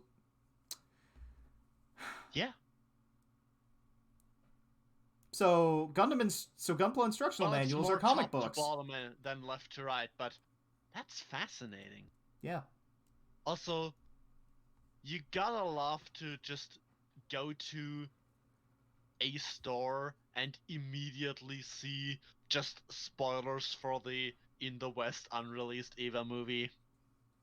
Oh, is that happening?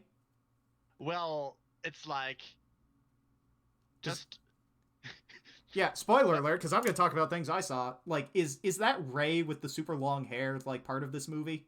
oh yeah, Oh yeah. Rapunzel is very much in the movie, and she's good. She's great.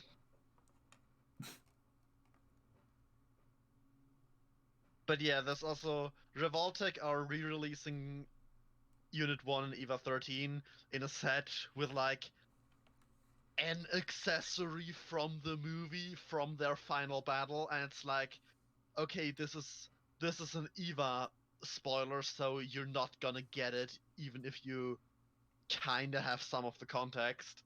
But also it's Which one is like 13? 13 is the one that looks like has the colors of Unit 1 but has 4 arms. Oh, it's the one that looks weird and boxy. Yeah. Is it a spoiler to talk about Unit 13? No, because Give me a picture.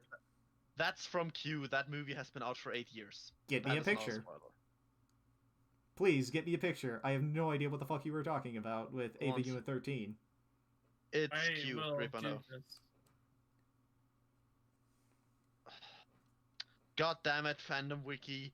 Fix your fucking loading times. No, fuck you. No. Can't be done. Fandom Impossible. Wiki is bad. Get on a better engine. Media Wiki.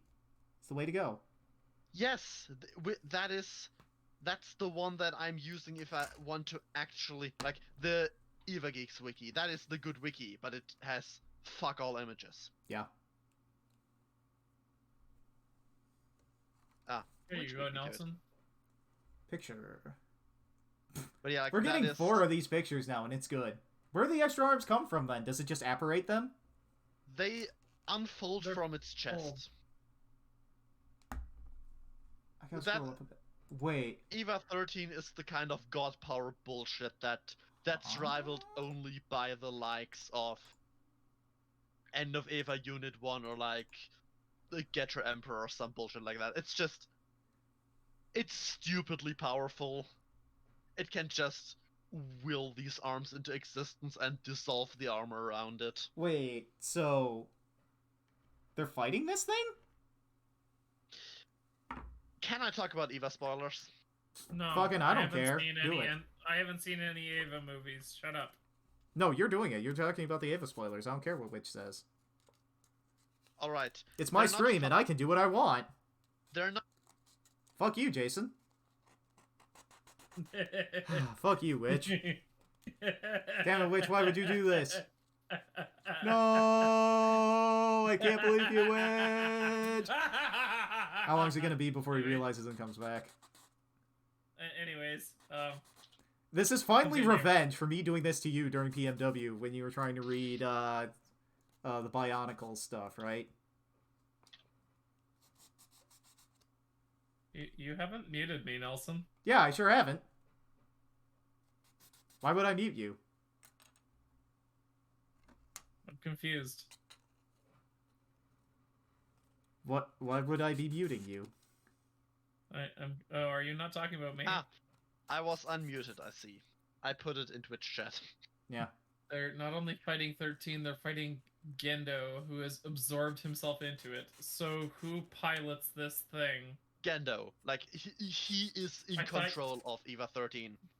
He is just... I thought you needed to be a child. Oh, he's found a Not- way around that. He's found a way around that by virtue of being papercraft.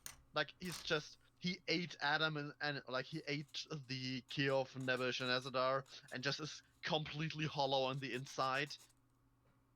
You've lost me. He did the thing. They- He found a The way around movies it. have some weird space fuckery going on with who is allowed to pilot and who isn't. Look, Gendo found a way around it. That's all there is to it. Yeah. It Well, didn't- there's a lot more to it because there's like, they have a methodology, and one of the people I follow has predicted that exact thing happening years ago. I can't But tell if yeah, you muted him I again. think we're going to watch the Ava movies, or one of the Ava movies tonight on Dan's server. I don't remember. Wait, What's our movie? they're still watching regular. We're still watching regular Oh, Ava are up they? there. Yeah, Oh, yeah, they just watched Magma Diver. yeah. We just watched Magma Diver. I asked the Freud And- episode. And I said, no thanks, I'm gonna go watch whatever the hell Char is doing that night. Instead of Magma Diver. Look, Magma Diver is fun because Asuka's like, yo, Shinji, watch my cool dive! And it's like the lamest shit ever before she ends up dunked in the pool. See, and it's also, there's some very weird Freudian bullshit going on in there. Always. Yes, but It's Ava. I would be surprised if there was an episode without Freudian bullshit. yeah, that is true. But like, I used to, for the longest time, not see it because like, if you look closely, like the angel's just kind of suckling on the very round tit-shaped helmet of the D suit. I was, for the longest time, I was not seeing it because like, those are teeth. That's just an attack. And then someone pointed out to me, yeah, you're thinking in human physiology, thinking angels. I was like, oh shit, you have a point. I now see it. Yeah, we gotta suck that Ava brain dick. Yeah, it's... I don't remember much about Ava because like the first time I started watching it, I made it up to, I think it was around Magma Diver, and then I just stopped watching, and then like a year and a half later I started watching from somewhere else that I don't think was Magma Diver. Rip. And that I was need to do a my full Ava rewatch of watch Ava. order. Yeah, and then you skipped you skipped Magma Diver, so you've skipped catching up on it in any meaningful way that you could have actually prepared yourself for. So clearly you've just set It's yourself up for fine. more problems down the road. It's fine. I'll be there for when they start with the rebuilds. 'Cause Rebuilds are fun. And don't let But- anyone tell you otherwise. rebuilds look nice. Like, there's a lot of people who are unreasonably angry at rebuilds, but they're good movies. I don't know what. Is there a point to the new girl? Yes. The- Okay, I'll The take your word people for it. who hate her guts are just upset because she's not from the TV show. Cause like to me, from what I can remember of Ava, I can't think of any ways that it could benefit from just adding more characters. That's the thing. Rebuild is not TV Eva, and it doesn't pretend to be. but the people who desperately want it to be TV Eva have a bad time with it because they want it to be a thing that it isn't. Okay, so it's like how near replicant is not the same as near replicant for square root of 1.5 Basically, yeah, because they add new stuff, they change some stuff. exactly. And like, you know how in the original they talk about, yeah, this entire class are potential pilot candidates because I remember someone mentioning that. I don't remember if it was probably me. mentioned in the show, but It's towards the end, I think like episode 20, but 21, they 22, something like that. they also mention that I don't remember who it was, but some of them have like their families, and don't you need a dead mom to be your Ava spirit? See, that's the thing. Every time any of the kids talk about their families, it's always the dad, the siblings, or like an uncle or an aunt. None of them ever talk about their mom, and the ones that do explicitly mention their mom being missing or dead, or like the Oh for yeah, that's my example, stepmom. yeah, for example, Hickory What do you talks do? about having to care for both of her sisters. So like, okay, where's the dad and where is the mom? Yeah, I'm surrogate mom Dad now. is clearly the Ava spirit. Exactly. Or like the Eva Can the spirit dad be that's the in a Eva fridge spirit? somewhere. I don't think dads are supposed to be the Ava spirit No, because they it's can't be in the metaphorical original. birth imagery. Yeah, and you know how in one of the earlier drafts, No, No, I I don't. don't. the cockpit was originally supposed to be in the abdomen. Okay, in the womb, as it were. In the womb, exactly. It's very not subtle. Can Anno please crawl out of his own asshole? He's gotten a bit too far up it. Look, you just gotta sit down and watch some of the other shows he's directed, like Karakano or His and Her Circumstances. Yeah, it's I'm honestly not interested. I fair. I I I won't say I disliked Ava, but it didn't leave me saying, "Wow, I want to see more that this person has done." That is Like fair. anything from Trigger did. Yeah, Karakano is very different. Like, what if there were no fights or anything? What if it was just a romance show? And Ano's specific focus and style applied to a romance show is really weird, but also, like, kind of interesting. Oh yeah, it's Anno's style is an experience. It's But immediately yeah, recognizable, such as when, it's immediately recognizable by having a telephone pole 2 minutes in. well, or, Cicadas. like, say you're going to sit down and watch, Re Cutie Honey, which was made in the 2000s or whatever. And, like, the first 2 episodes of it are made by Gainax, like the people who are about to break off and become Trigger, and then the last episode is made by Kara, I think, and like you can immediately tell as soon as the last episode of it starts, since it's like a 3 episode OVA. Everything is radically different now, and it is Yeah. buck wild to see that immense radical tone shift where Ano's just like, I'm in charge now. This is my show. Yeah. But yeah, Re like, Cutie in the Honey new is also movies- extremely horny all the time. yeah, that's just That's Cutie just Honey. Gainax. That's just Go Nagai.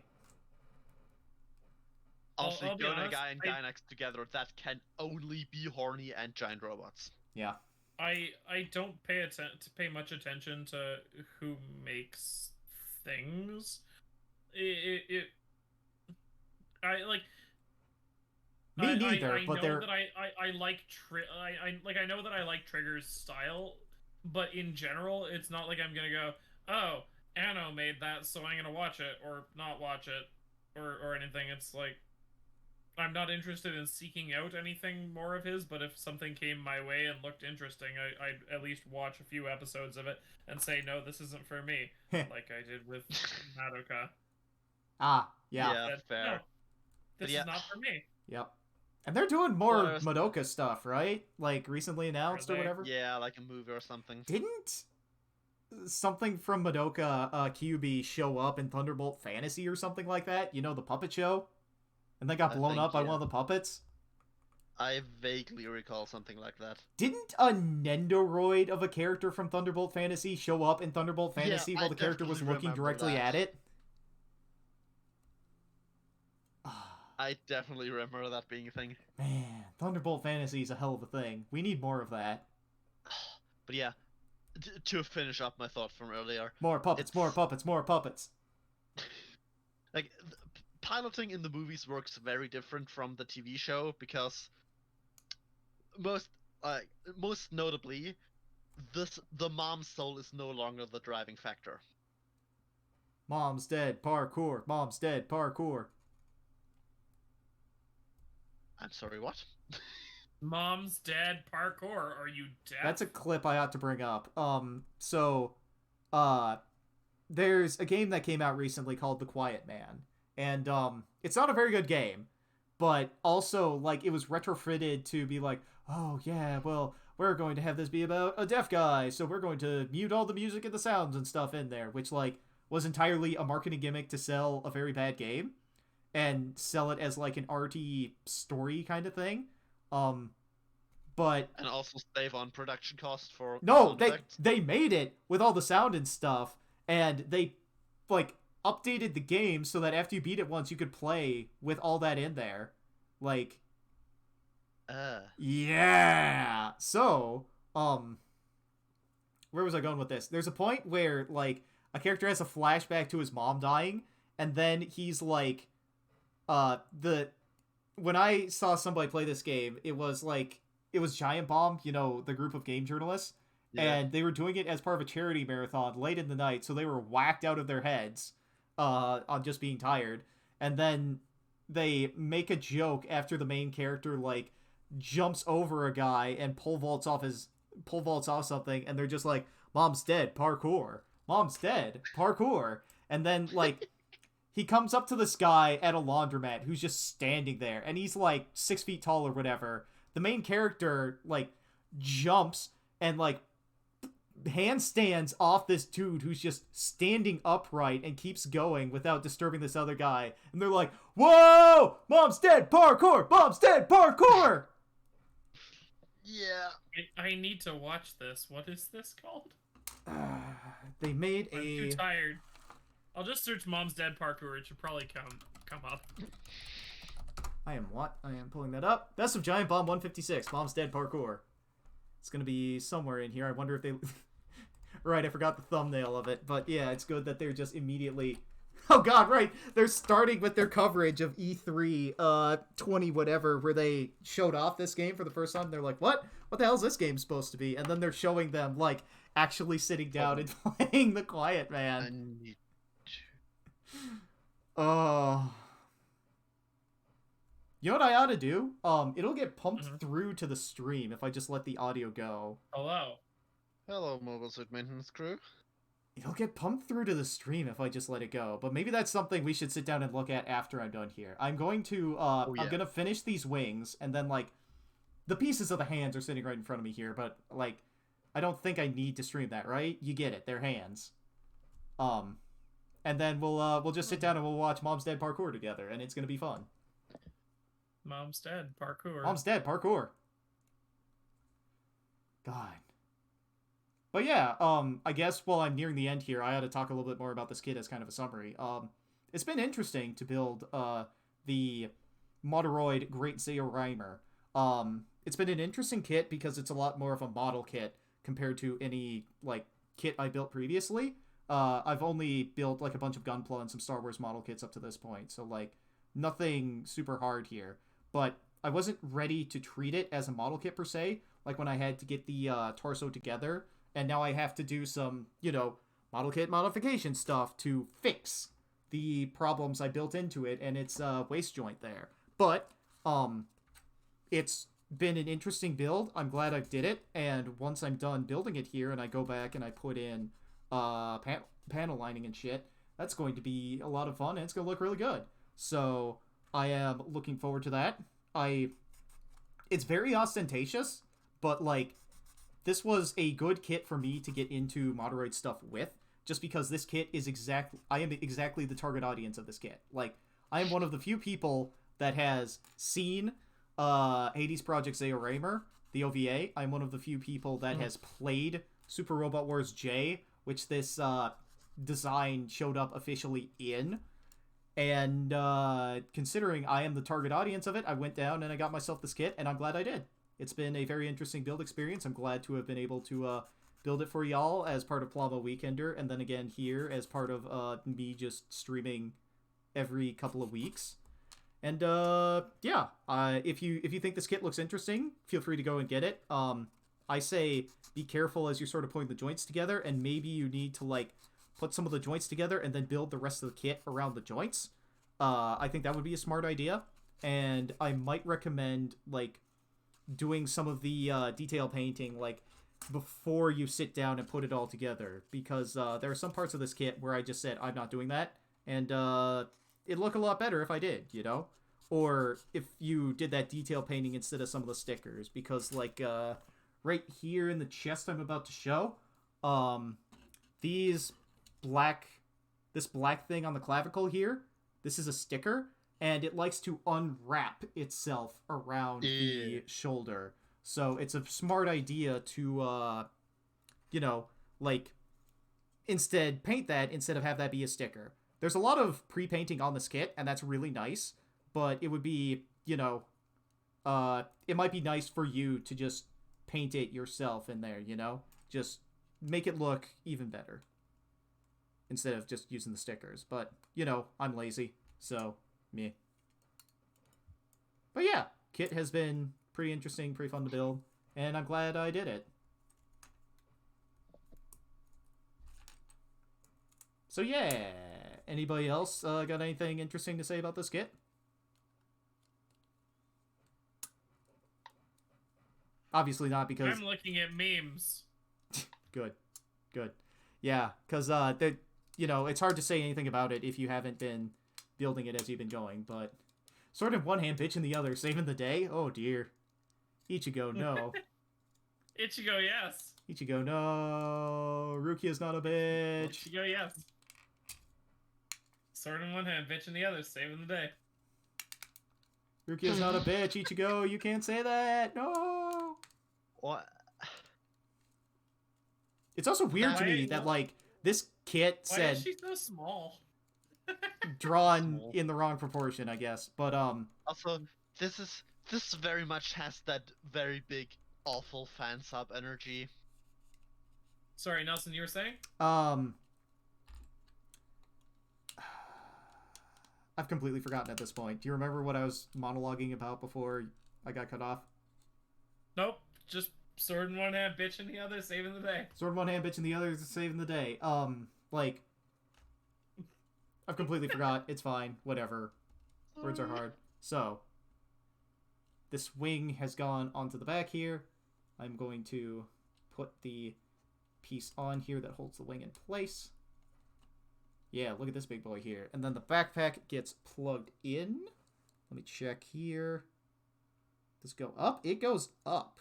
And then it points out where you plug in so that you can whoop, so you can plug a stand in. Oh!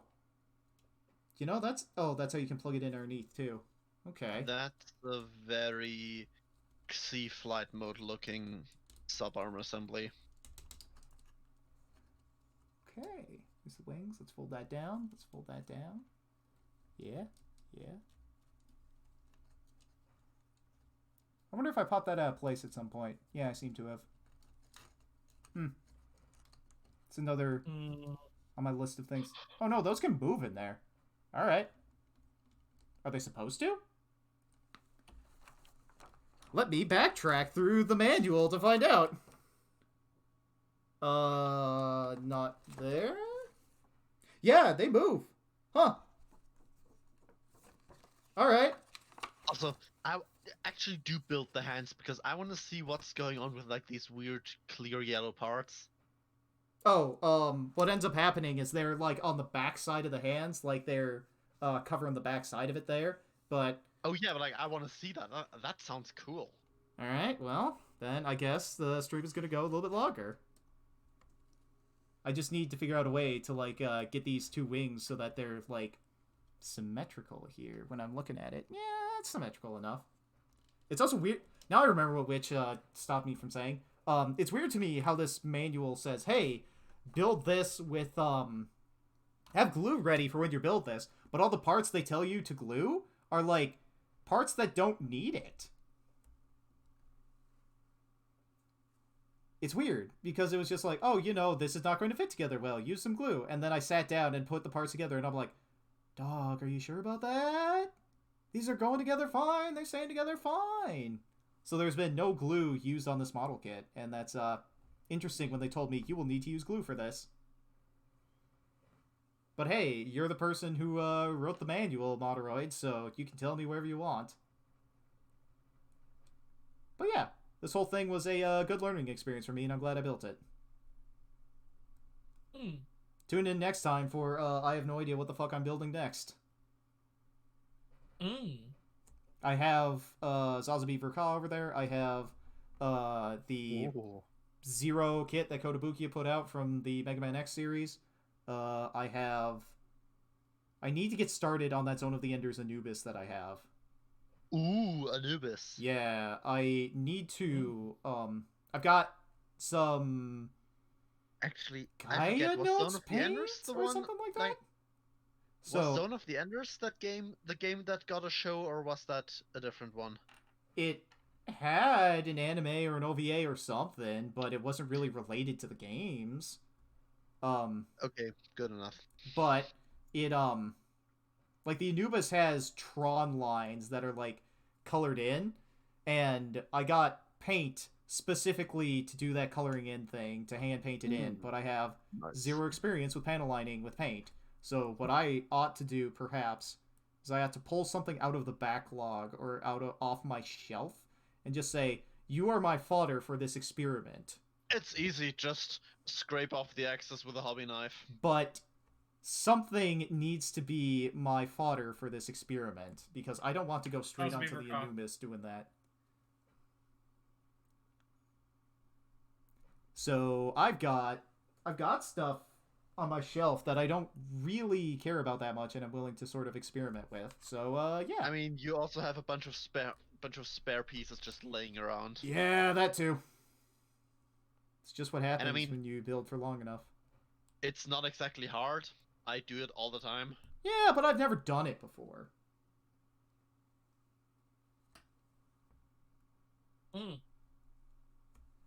And that's the reason why I want to practice on something that isn't the... God, I love how the Zeorymer up there is just, like, getting blurry as it gets closer and closer to the camera. Because it's just tall.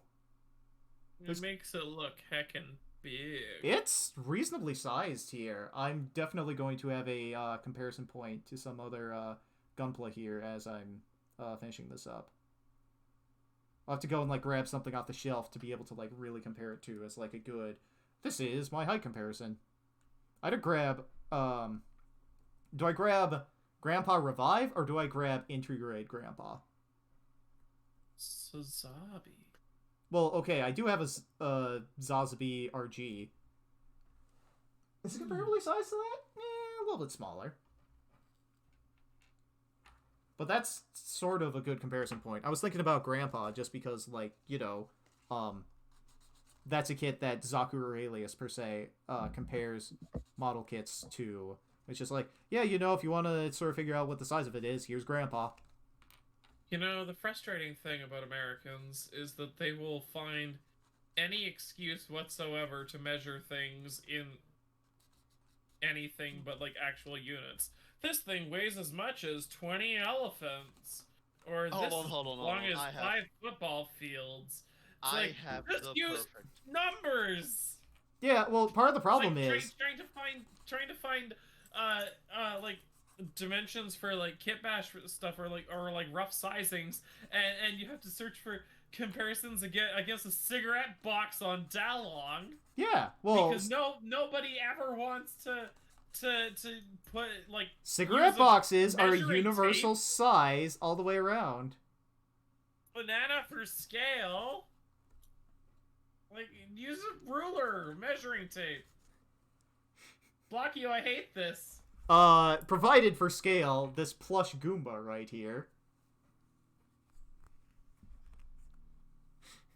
A large boulder the size of a small boulder. Yeah, what's the problem with that? Oh yeah, and I gotta put the last stickers in too. So this is something you can just like paint, but they have these stickers here that can go underneath the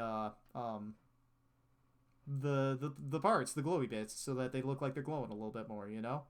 It's hard for me to like get into the place properly, but it'll be fine in the end, I think. Come on, pop that in. Yeah. Part of the problem with this is that, well, I suppose it's going to be hidden by the massive spike there, so I suppose it's fine. And then the fun thing about it is that, like, you just sort of put it over the back of the hand there, and you don't have enough for all the hands, so you just kind of gotta choose which hands you want to use, and then swap the back sides of the hands appropriately. You gotta make your choice about what hands you're gonna display it with, and then those are the hands you display it with. Shrug. Weird cost-cutting measure, but okay. They could have easily given you 4 back-of-hand covers, but I suppose that wasn't the priority. It never is. It's disappointing. Yeah. High grades are always like that, and I'm like, no. Please don't. Okay, that's a right hand. Let me put you in. That's a hand, right? Come on.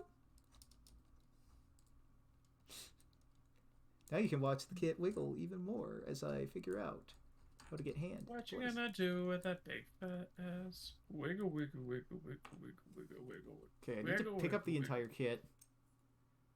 And as per usual, the polycaps are like, well, whatever the joint parts are like extremely stiff. And they really like to be out of the easy... I pushed it too far. They really like to be not in the alignment that you want or need for it. And, you know, it makes sense once they're in alignment and doing things, but, like, to get it into alignment and get it pushed into place can be a little bit difficult sometimes. Twist, twist. There it goes. In place. Alright. That is hand number 1. It's fine once, like, it's plugged in, but until it gets there, it's not necessarily so fine.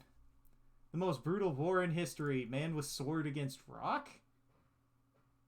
Yumichika Ayasagawa versus Rock. Good for him? Yes, him. Okay. You see somebody with long... You gotta parse, like, what the tertiary, secondary sexual characteristics are, and it's like, I don't see boobs, so I'm gonna say him. That is a very trapezoidal-shaped torso with broad shoulders compared to hips. Yeah. This is a man. Yeah. It's not always easy to tell, though. No. Alright. Come on. Hand. And the polycap is slipped back into its other place, where I don't want it to be. Uh-huh. Yeah. This is the problem I had putting the torso on the hips. I immediately pushed it out of place again. It's all I am capable of doing, it seems. And that doesn't...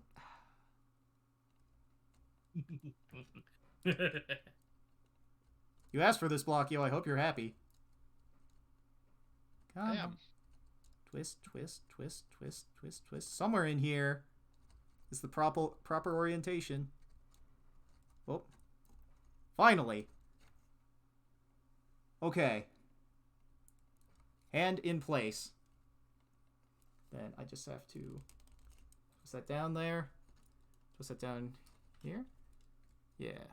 I'm not going to be doing like the whatchamacallit.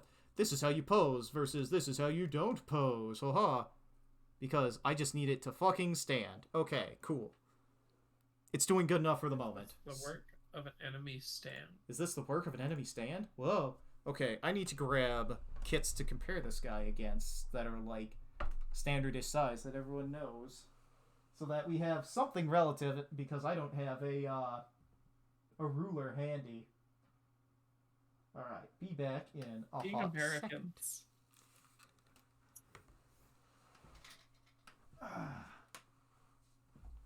Make sure you grab like a 2-liter of Coke to compare against, and probably like a Wii U tablet controller.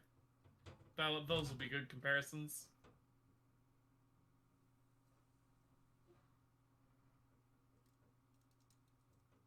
And a banana, of course.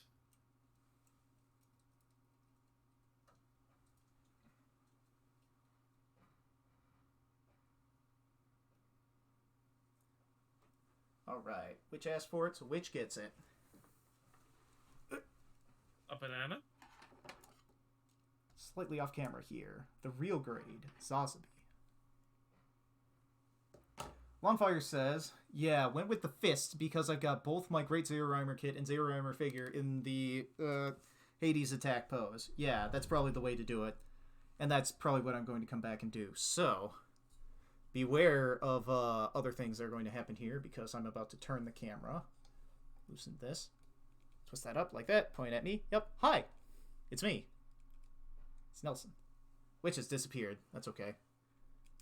Slip that back. Alright, so we have here Great Zeorymer.